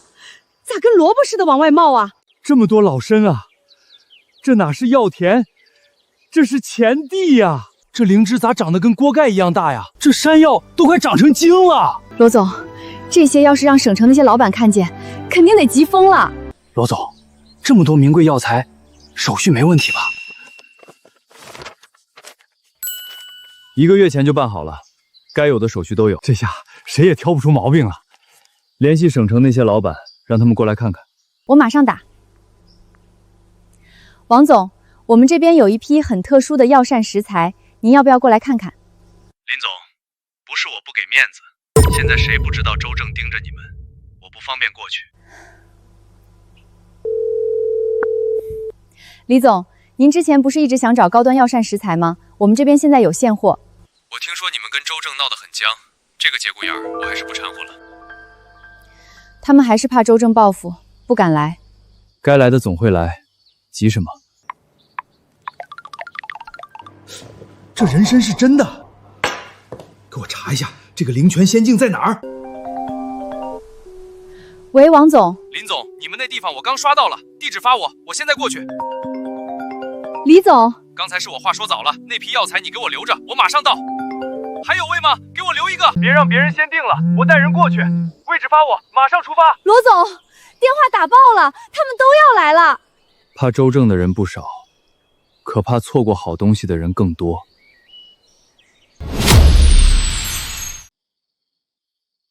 这灵芝也太大了吧！我活了大半辈子，就没见过这么多稀罕东西。我平时也算见过世面了，今天站这儿，咋感觉自己跟土包子一样？罗总，他们都看傻了。让他们看，真东西不怕看。这个山菌我要了，多少钱？你开。凭啥你要？我先看上的。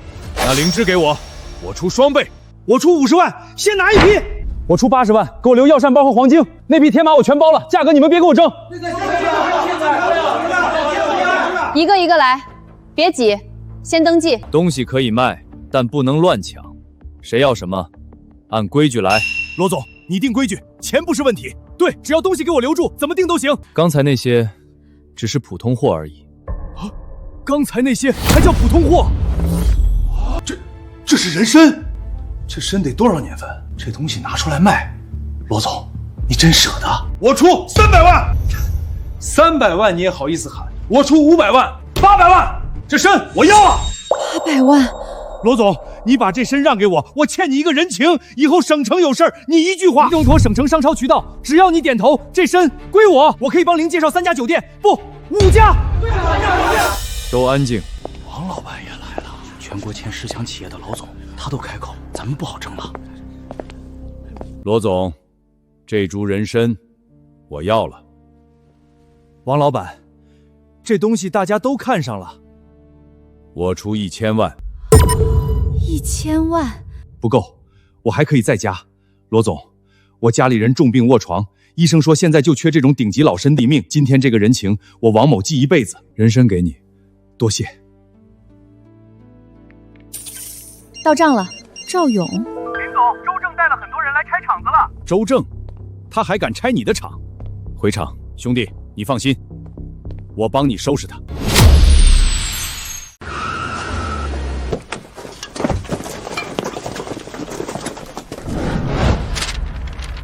大家都听好了，灵泉厂延期交付，严重违约欠款。现在这里的一切都由我们万和集团接管。进去给我拆，值钱的设备全拉走，没用的直接砸了腾地方。不许动！这是我们的厂子，你们凭什么抢东西？谁敢往前一步试试？凭什么？就凭你们那个罗燕是个彻头彻尾的输家，他躲哪儿去了？是不是欠了债，吓得躲在被窝里哭呢？罗总那是去跑业务了，等他回来有你们好看的。业务？他现在连裤衩子都快赔光了，灵泉已经完了。现在的灵泉姓周。周正，还没到最后期限，你带人强闯工厂，这是犯法。赵勇，你不过是个看家护院的狗，罗燕都快破产了，你还在这笑什么钟？只要我还没倒下，你就别想动工厂一根螺丝。看清楚了，违约金3000万，罗燕拿什么还？他输了货，输了场，现在除了这一身债，他什么都不是。今天这场我收定了，还愣着干什么？谁敢拦，就给我往死里打！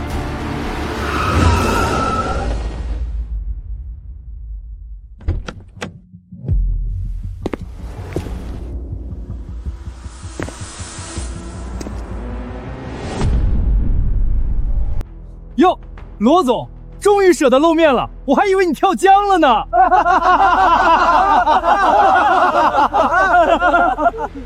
周正，带这么多人在我厂子里闹事，手续带齐了吗？合同、公证处证明、资产抵债书，样样齐全。罗燕，你拿不出那3000万的违约金，这厂子现在就是我的。你的如意算盘可能要落空了，这个厂你没资格接。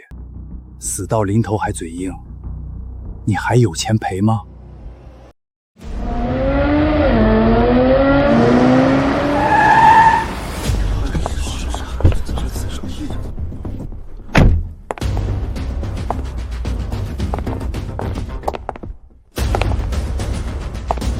罗老弟，不好意思，路上有点堵，让你受委屈了。周正，你刚才说谁完了？王总，这是我们和灵泉的合同纠纷，您可能不太清楚。哼，我不需要清楚，我只需要你清楚，罗燕是我的好兄弟，你跟他过不去，就是跟我过不去。王总，没想到您也来了。既然罗燕跟您有交情，今天这个面子我给。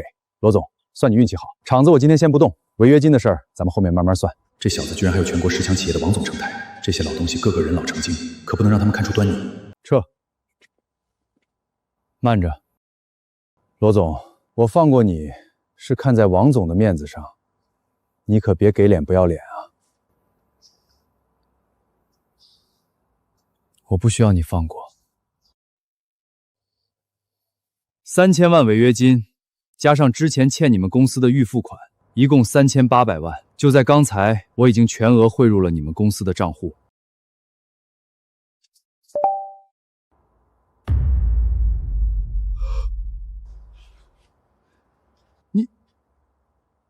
你哪来这么多钱？你不是把剩下的那点家底都拿去省城补货了吗？周正，你记清楚了，现在不是你放不放过灵泉，而是我罗燕放不放过你。罗燕，我没想到你居然真的把违约金打来了，真不知道你这种脑子是怎么干到这种层次的。怎么会有这种白痴？货被我吞了，居然还给我打款。罗老弟，钱留在手里周转才是正道。你这一下把血抽干了，工厂接下来的运转怎么办？而且这家伙做事不讲究，你应该是被他坑了吧？谢谢你了，讲诚信的罗总。下次有货继续发我啊，不过你可不能再弄丢了。罗总，人抓到了。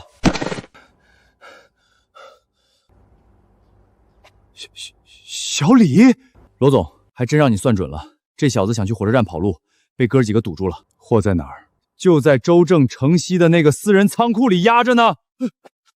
罗燕，什么我的货？我不知道你在说什么。是不是你的货？等警察一查批次号就知道了。周正，这仅仅只是个开始，属于我的东西，我会让你一点一点吐出来。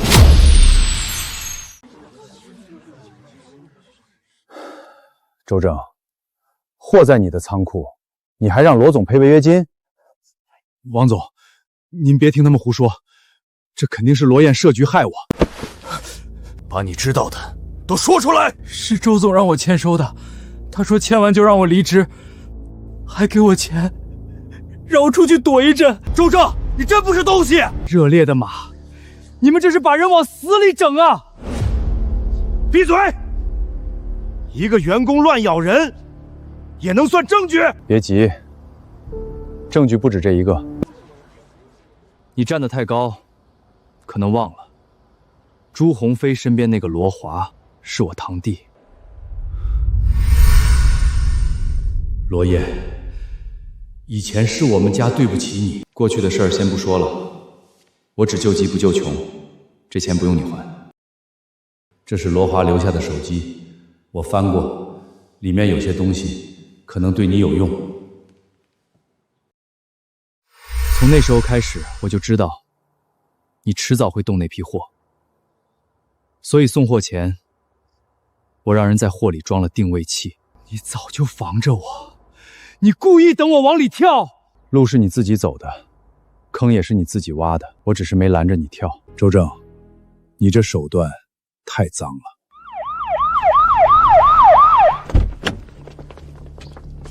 周正，你涉嫌合同诈骗、商业敲诈、恶意侵害企业经营等相关犯罪，现在依法对你进行传唤。不可能，你们凭什么抓我？我是受害人。是不是受害人？跟我们走一趟就知道了。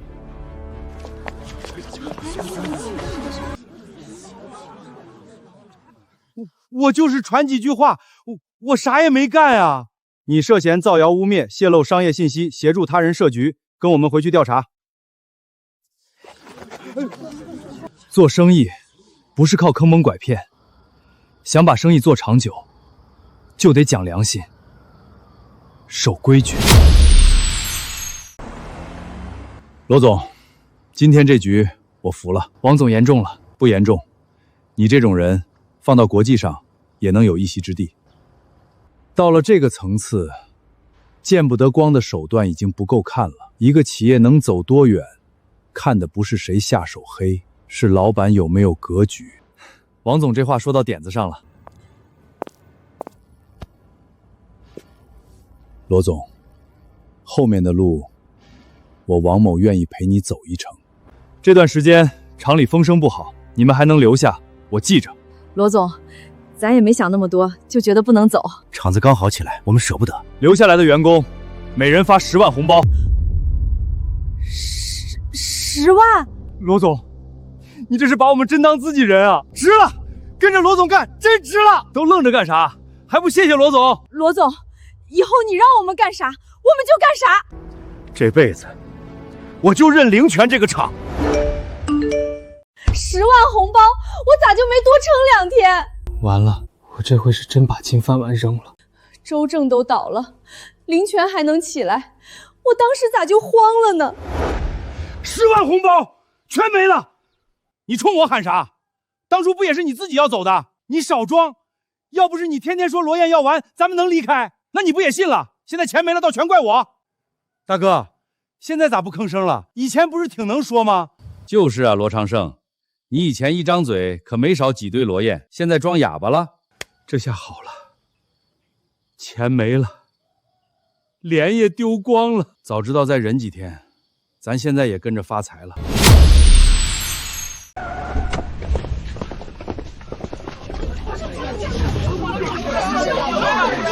这套房子我要了，多少钱？每天1万，只租不卖。1万就1万，先给我定10天。我也定，给我来20天。药膳套餐给我安排上。 价格好说，我要长期名额。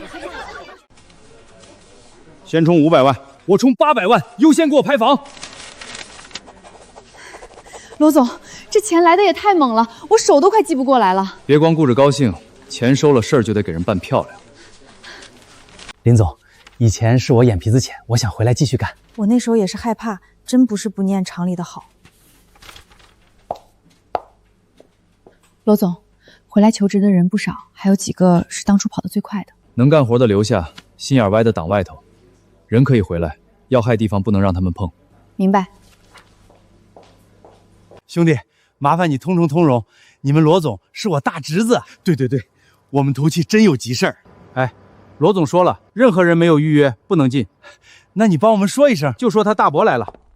燕儿，哎呀，可算见着你了。燕啊，之前是我们糊涂，说错话，站错队了。对，都是一时糊涂。现在外头没人要我们，省城那边也没影了，家里日子是真难。你看，咱们毕竟是亲戚，能不能让我们回集团干点活，扫地搬货都行。你们以前不是说跟着周正去省城大公司比跟着我强100倍吗？那不是被猪油蒙了心吗？罗燕，我们真知道错了，你给个机会，我们肯定老实干。让人咬过一口，再伸手就得看清楚。公司可以给人机会，但不能一遍遍把刀递给背后捅人的人。罗燕，我们可是亲戚啊！有些人不能再放回公司。回去吧。10万红包到账了。这回真是熬出头了，还有新合同，工资又涨了，过年能给家里盖新房了。本来也该有咱一份的，谁知道罗燕还能翻身？还不是你天天说他完了，你少赖我，你不也跟着走了？周正倒了，凌泉集团也算在省城站稳了脚。从今天开始，凌泉集团总部就设在青云山度假山庄。厂子供货，山庄接客，省城做口子，全国跑市场。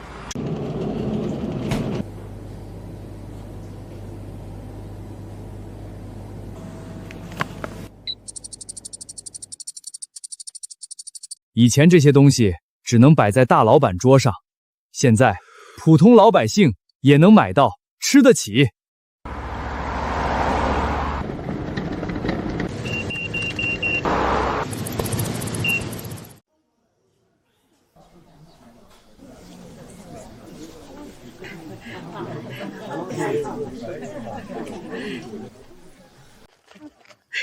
这红包沉得我手都发抖。10万，我这辈子没见过这么多钱。我家分了20万，20万，这回孩子娶媳妇的钱有了。以前发工资都指望不上，现在还能分红，这日子真是翻过来了。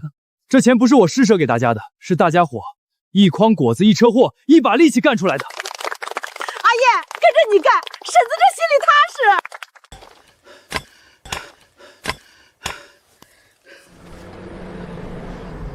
早知道当初就不该站错队。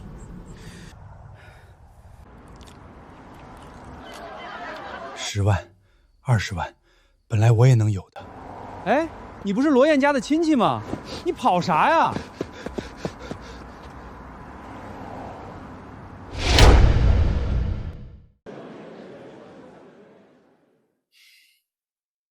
各位，这位就是凌泉集团的罗燕罗总。这个年轻人值得大家认识。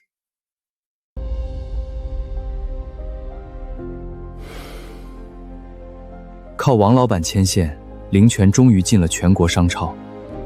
以前我们是把货送进县城，现在是一车一车往全国发。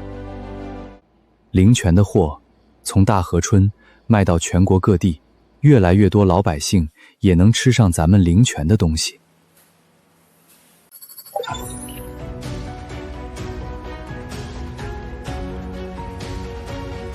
凌泉集团年收入突破上亿，也正式挤进了全国500强。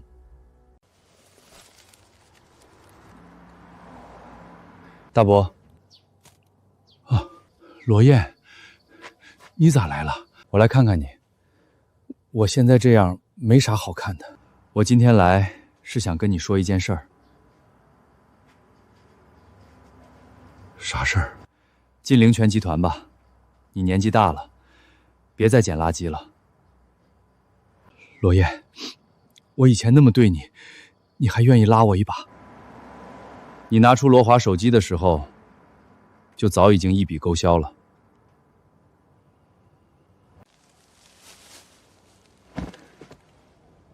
我以前瞎了眼，跟着他们欺负你，还帮错了人。我现在想起来，恨不得抽自己2巴掌。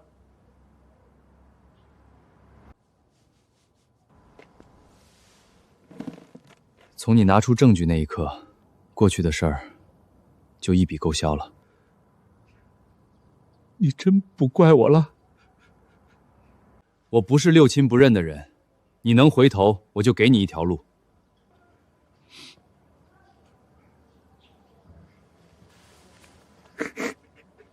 罗烨，大伯对不起你呀！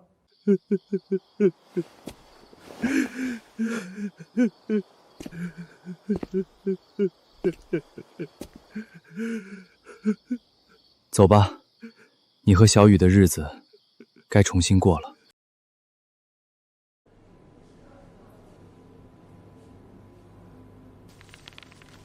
同志，求你们了，我家里人等着救命，能不能先卖我一只老参？急救药材要登记，还得走流程。这么好的药材还用这种原始方式卖，太可惜了。我不是白拿，我付钱，我真是救命用。医药资源应该进入专业体系，不是靠谁哭得急，谁就先拿。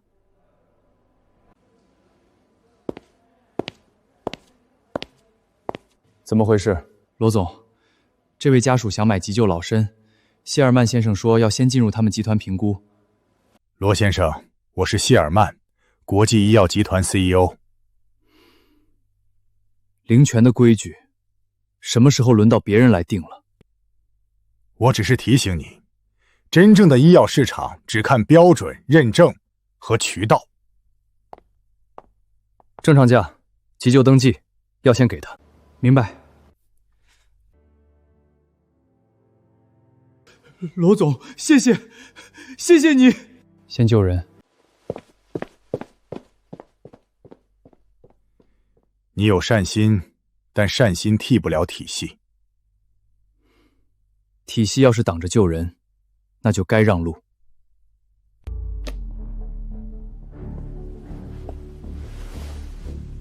罗先生，我不是来买药材的，我是来帮你把灵泉药材送进国际医药体系。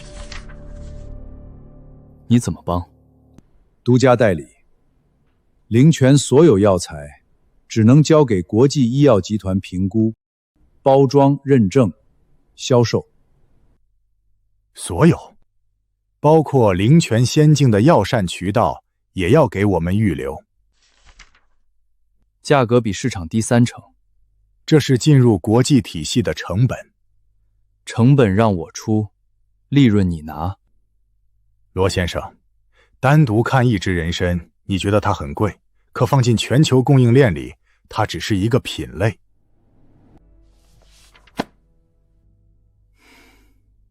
在我这里，药材先是救命的东西，然后才是生意。这句话很好听，但市场不会因为好听就改规则。没有我们的临床背书，没有海外渠道，没有合规团队，你的药材只能停在这里，被人当成猎奇的土特产。救命的东西，到你嘴里就成了土特产。在没有被国际体系承认之前，它只能是。谢尔曼，话别说太满。我见过很多像你这样的人，有资源，有运气，也有野心，但他们最后都明白，世界市场靠的不是热血，是规则。那要是规则不让路呢？那就进不了门。门打不开，我就自己修一扇。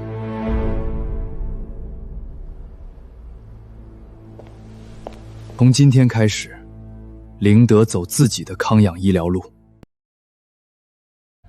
同志，求你们了，我爸在医院等着救命，能不能卖我一只老参？钱我们凑，手续也带了，真是救命用。急救药材要核实，还得登记。罗总，今天来了好几家，都是冲着急救老参来的。病例真实，用途真实，就走急救通道。罗总，真能卖？救命用，不吵架，按正常价走。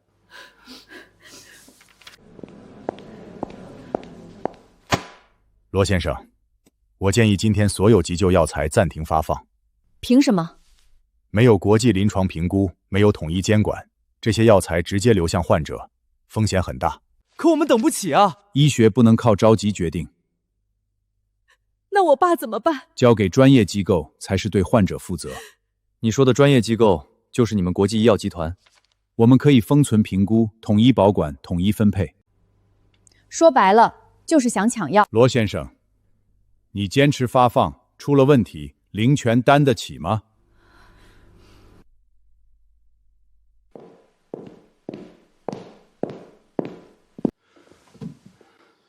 罗老弟，这事儿得稳，别让人抓把柄。资料、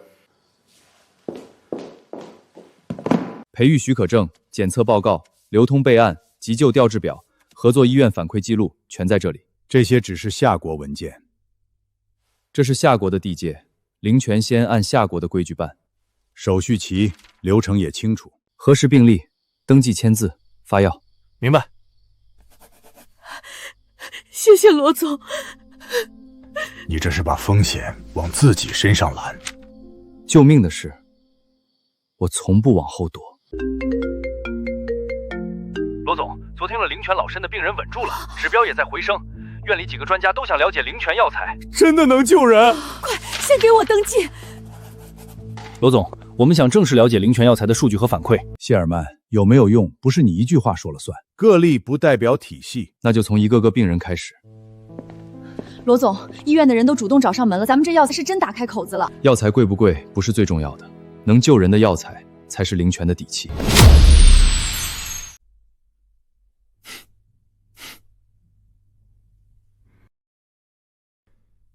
罗先生，我再说一次，交出培育方法，灵泉才能进入国际医药体系。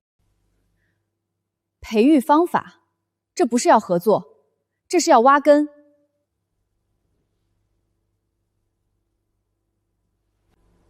你们夏国人总爱把运气说成奇迹，几根草药救了人，就以为自己能碰世界医药规则。那是救命药材。在我们承认前，它只是东方植物样本。救了人的东西，到你嘴里就这么不值钱？情绪不能变成标准。签了，你有渠道；不签，你永远只能当一只老鼠，在自己的窝里斗。我不签。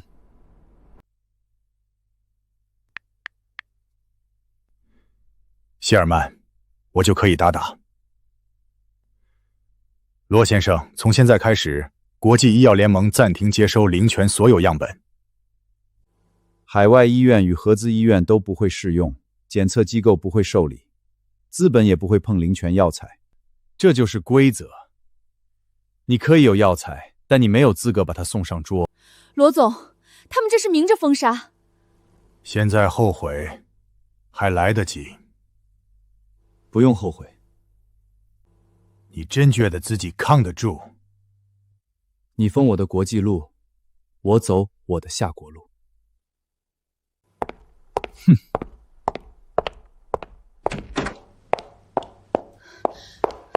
罗总，他们把国外标准一卡，咱们后面怎么办？先不往外求，我们在夏国自己做病例、做检测、做用药流程。你要用真病例和真数据，反打他们的标准。嘴上吵没用，拿病人说话，拿数据说话。以前灵泉只想着把好东西种出来卖出去，让大家吃得好一点。可现在我明白了，救命的东西光卖出去还不够，还得有人敢用，有地方可用。他们说没有他们点头，灵泉全境进了国际大门，那我就自己把门修起来。病历、检测流程一样一样做，别人不认，林泉就先把自己的底气做出来。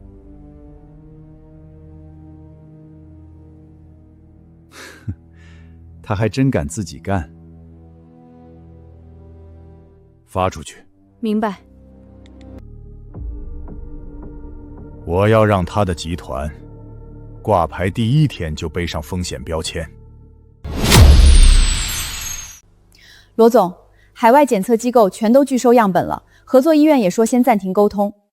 谢尔曼动手了。国际订单也退了3批，对方说风险没解除前不敢碰林泉药材。这次不是订单的问题，对，他们卡的是标准。你药材再好，他们不认，就进不了国际大门。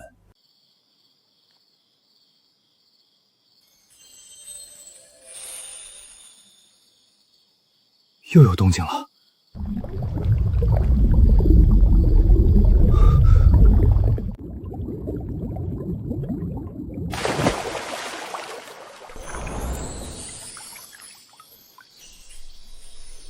小鲤鱼玉佩要化形了。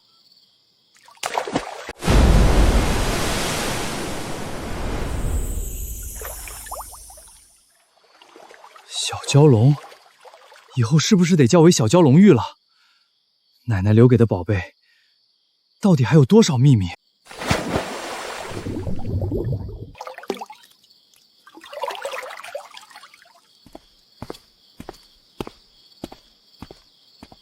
让我看看，这次有什么不一样。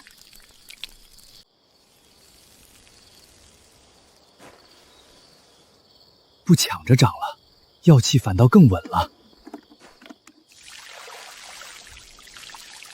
催生是以前的本事，现在是养药性。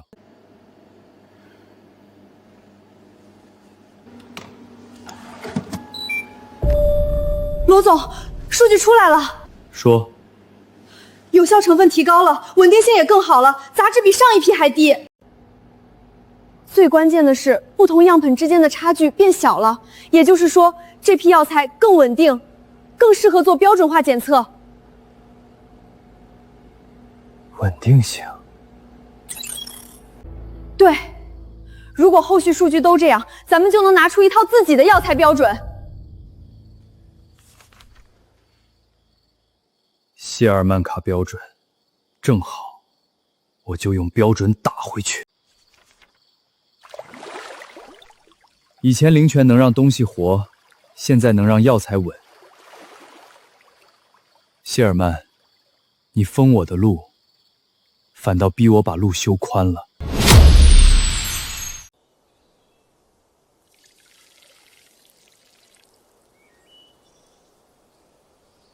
罗总，这批药材咋感觉跟以前不一样了？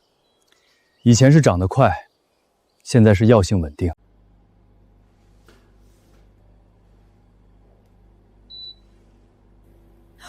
出来了，罗总，数据出来了，咋样？有效成分又涨了，关键是稳定性，几组样本差距小的吓人。小的吓人是啥意思？就是说，这批药材不是1株2株好，而是一大片都好。杂质还更低，副作用风险也降了。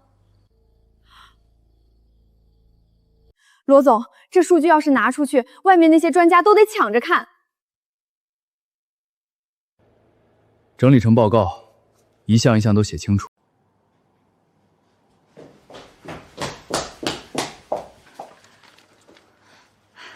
罗总，经过1个疗程，第1批患者反馈出来了。罗总，我爸昨晚能自己坐起来了，医生都说没想到。我妈今天吃了半碗粥，她都好几天没怎么进食了。真有这么快？不是感觉，是指标真变了，炎症指标下来了，身体状态也稳住了。罗总，你这是救了我们一家呀！别谢我，好好配合治疗，人稳住才是最重要的。罗总，说句实话，我当医生这么多年，没见过这么快的恢复反馈。把每个病人的情况都记清楚，不能只看效果，过程也要留住。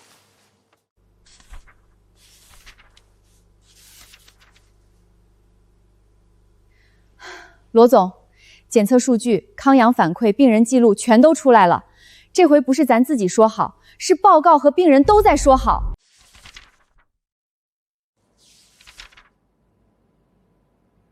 这数据太漂亮了。谢尔曼想在国际上封杀你，可他封不住夏国自己的医院和病人。现在好几家医院都在打电话问，连专家组都要来了。来得正好。你准备怎么做？把资料整理成标准化报告。明白。谢尔曼不是说我们没有标准吗？那就让他们看看灵泉自己的标准长什么样。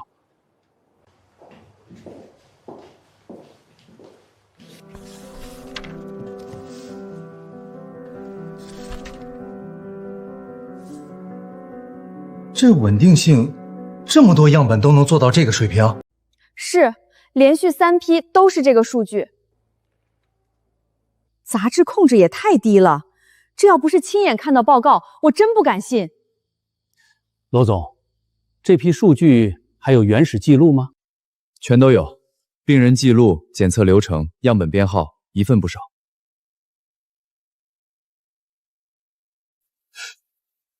这不是普通药材项目，这是能进重点研究的东西。我们建议立刻把灵泉药材纳入夏国重点研究项目。谢尔曼，第一步，我们走出来了。他们不是想自己做标准吗？那就让所有人都不敢碰。继续发。我要让灵泉这2个字在海外先变成风险，没有人会选择他们。罗总，他们又发风险提醒了。现在海外机构一听灵泉2个字，先问我们是不是有问题。这招毒，药材还没出去，名声先被他按住了。躲没用，咱们得主动出击。那怎么办？开发布会，我们把所有数据全摆出来，不玩虚的。罗总，国际医药联盟连续提醒灵泉药材存在风险，你怎么回应？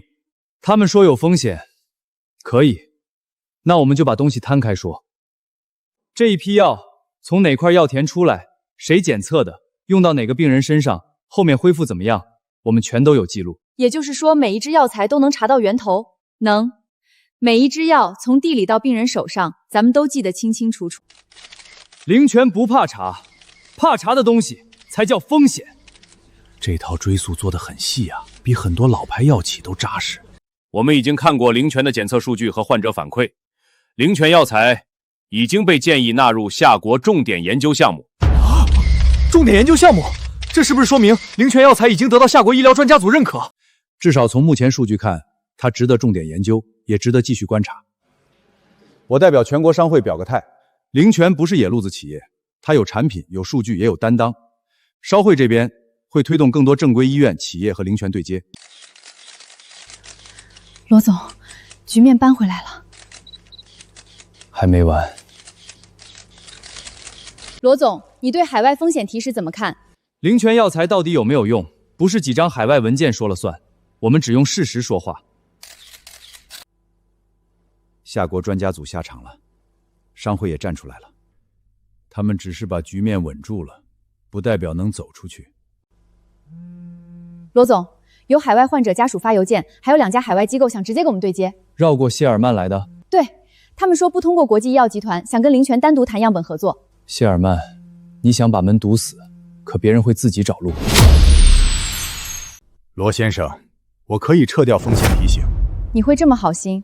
只要你愿意给我培育方式，灵泉继续供货，我们负责全球销售，我保证给你们一座金山。这里是100亿买断费，你拿钱还能体面退出医药核心。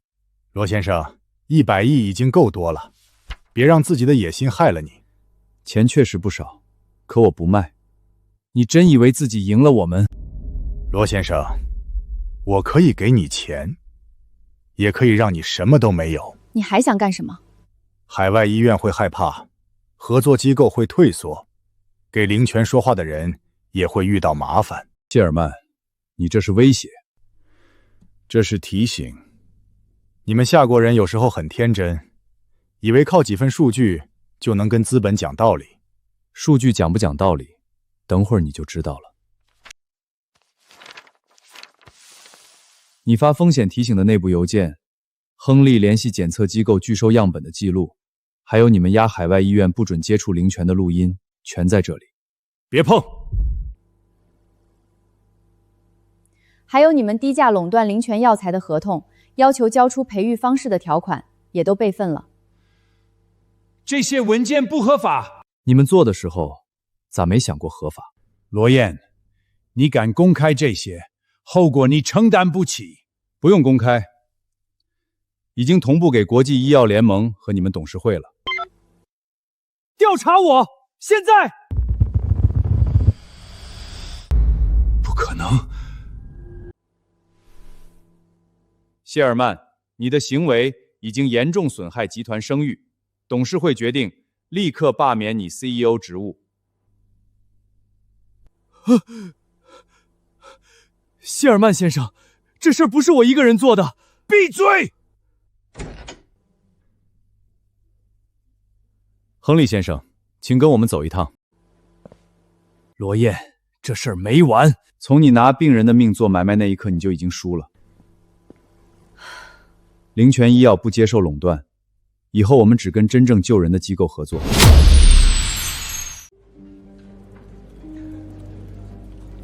谢尔曼倒下后，堵在灵泉前面的门，强剑一扇来一扇打开了。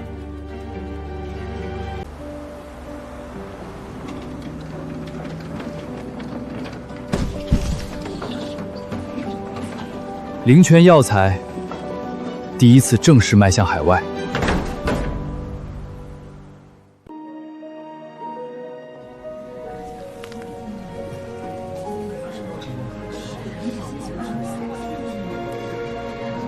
以前是咱们求着外国人看一眼，现在是他们排着队来抢货。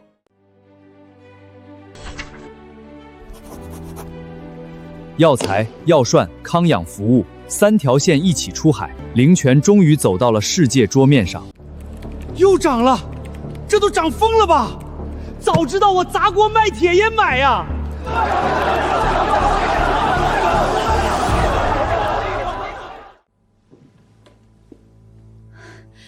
罗总，股价又涨停了，市值又冲上去了。别光看股价，订单和交付更重要。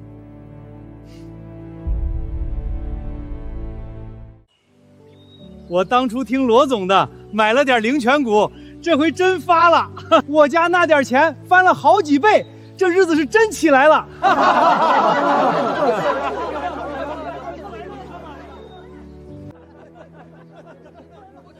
当初我要是信罗燕一会，也不至于混成这样。那时候让你买，你还说罗燕瞎折腾呢。我嘴贱，我活该。灵泉康养医药集团正式进入海外市场，药材膳和康养服务同步出海，多家海外医院与灵泉达成合作，灵泉集团市值持续攀升。业内认为，灵泉集团正在成为全球康养医药的新巨头。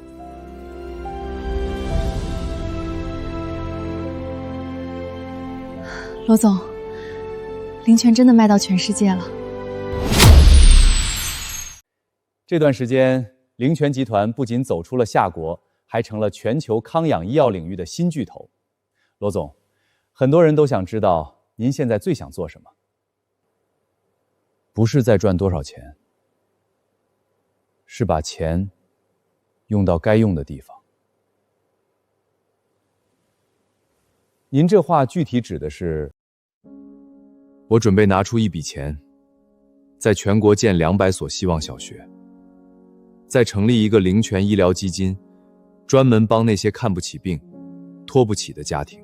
200所小学，还有医疗基金？对，学校我来建，基金我来出，孩子别再因为穷耽误读书，病人也别因为没钱就干熬着。您这不是一笔小数目啊，钱赚来就是让人用的，总不能光看账上好看。罗总这人是真行，挣了大钱还想着咱们这些穷人。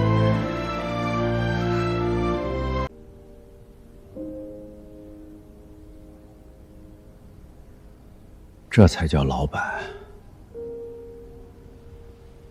没忘本儿。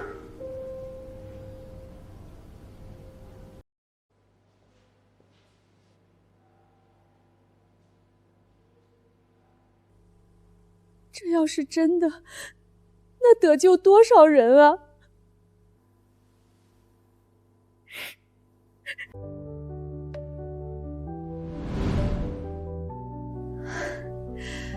罗总，您这一下全网都炸了。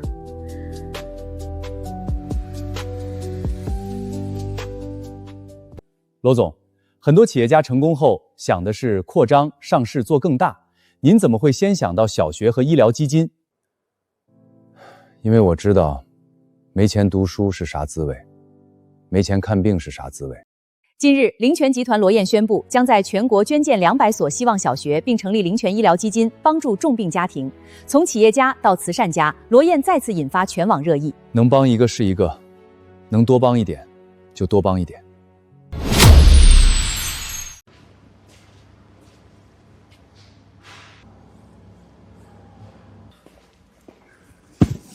罗叔，歇会儿吧，你这一天都没停。不歇了，罗燕给我这口饭吃，我得把活干明白。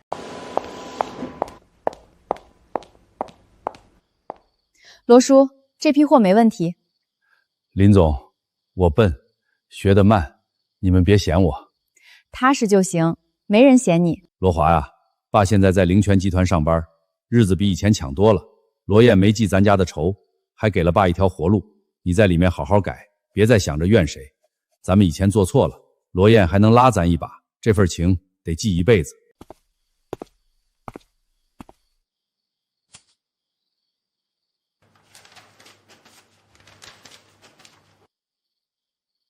你在里面好好改，别再想着怨谁。咱们以前做错了，罗燕还能拉咱一把，这份情得记一辈子。爸没本事，但现在明白了，人不能昧良心。等你出来，咱们爷俩老老实实过日子。爸，我以前真不是人。出去以后，我一定重新做人，以后好好报答人家。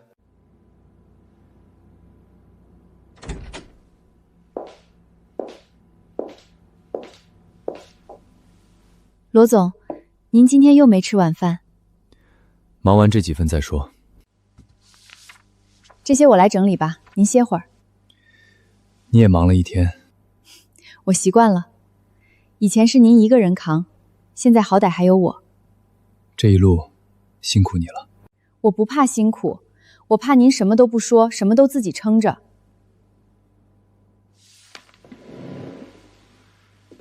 以后不会了。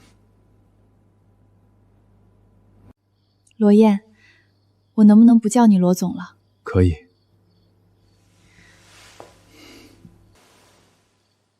我陪你走到今天，不只是因为工作。还挺害羞。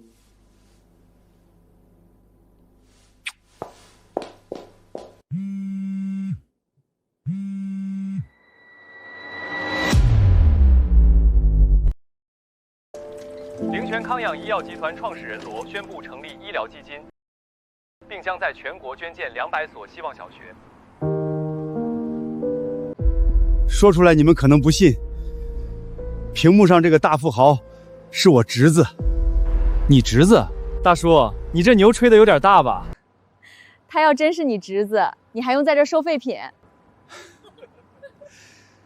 是啊，要是以前，我也不信自己能混成这样。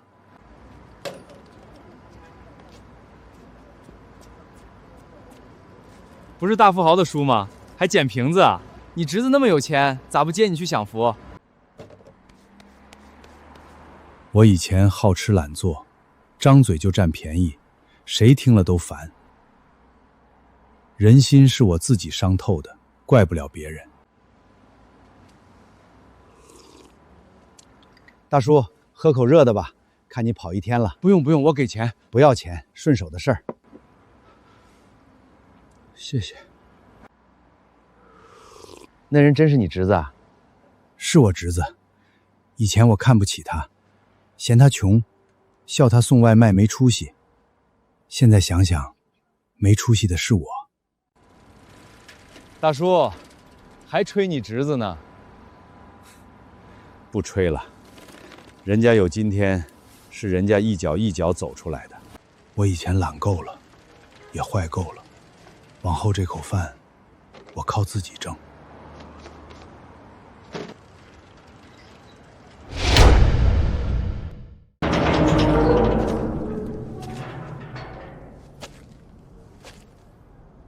出来了，爸。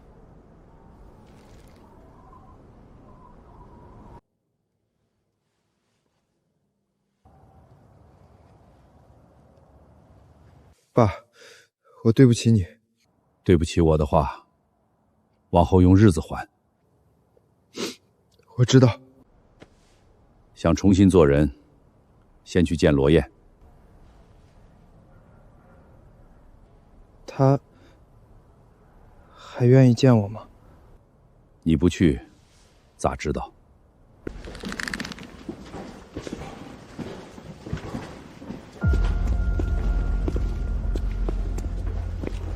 罗燕，我来给你认错。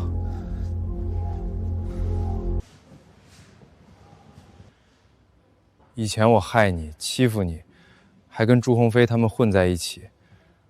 我坐牢的时候才想明白，我真不是东西。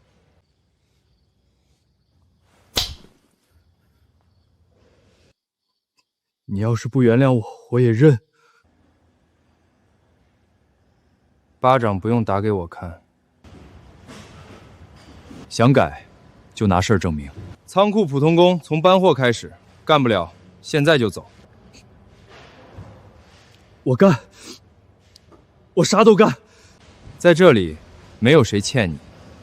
活干好，饭就有；活干不好，照样走人。我明白。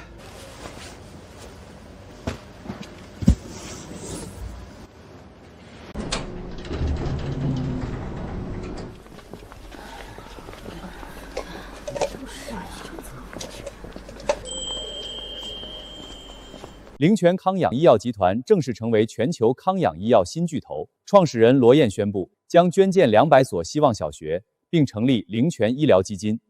这个罗燕也太厉害了吧！年轻有钱，还做善事。这种男人，谁嫁给他谁享福啊！娇娇，你咋了？没事儿。我知道没钱读书是啥滋味。也知道没钱治病是啥滋味。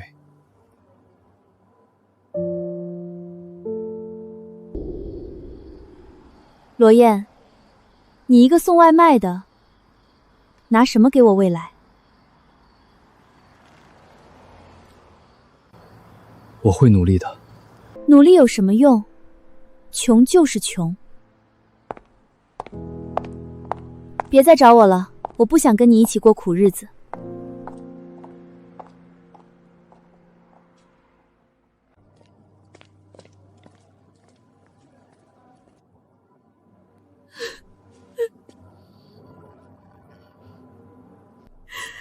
罗燕，是我瞎了眼。我当初嫌他穷，嫌他没本事，可我亲手推开的，不是穷日子，是这辈子最好的命。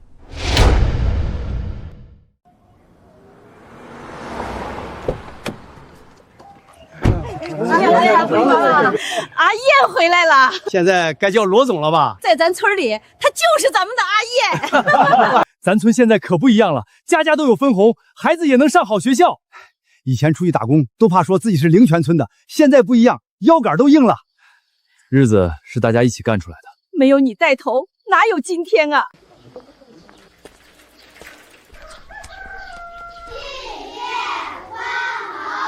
以前的灵泉村，路不好走，地不值钱，人也没啥盼头。现在不一样了。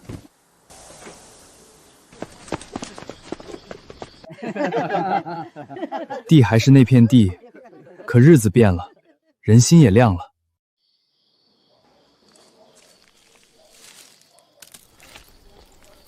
奶奶以前总说，人别嫌地薄，只要肯下力气，薄地也能长出好日子。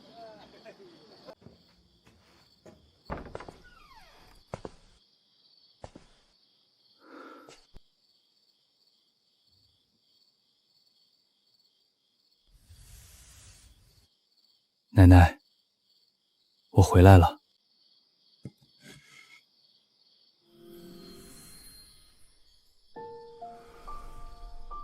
原来你们本来就是一体的。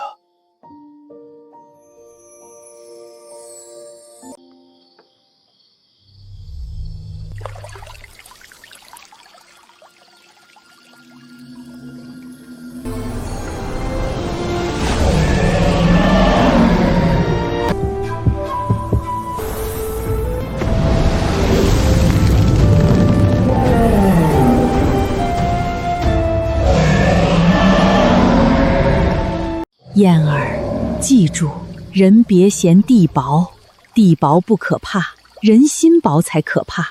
只要心正，守得住根，啥日子都能过起来。奶奶，我记住了。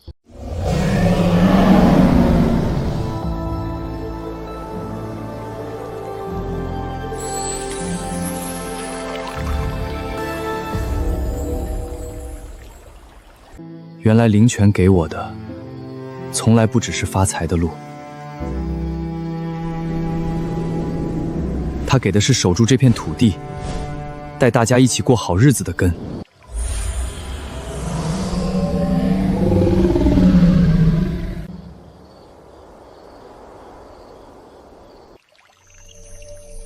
灵泉真正的传承，才刚刚开始。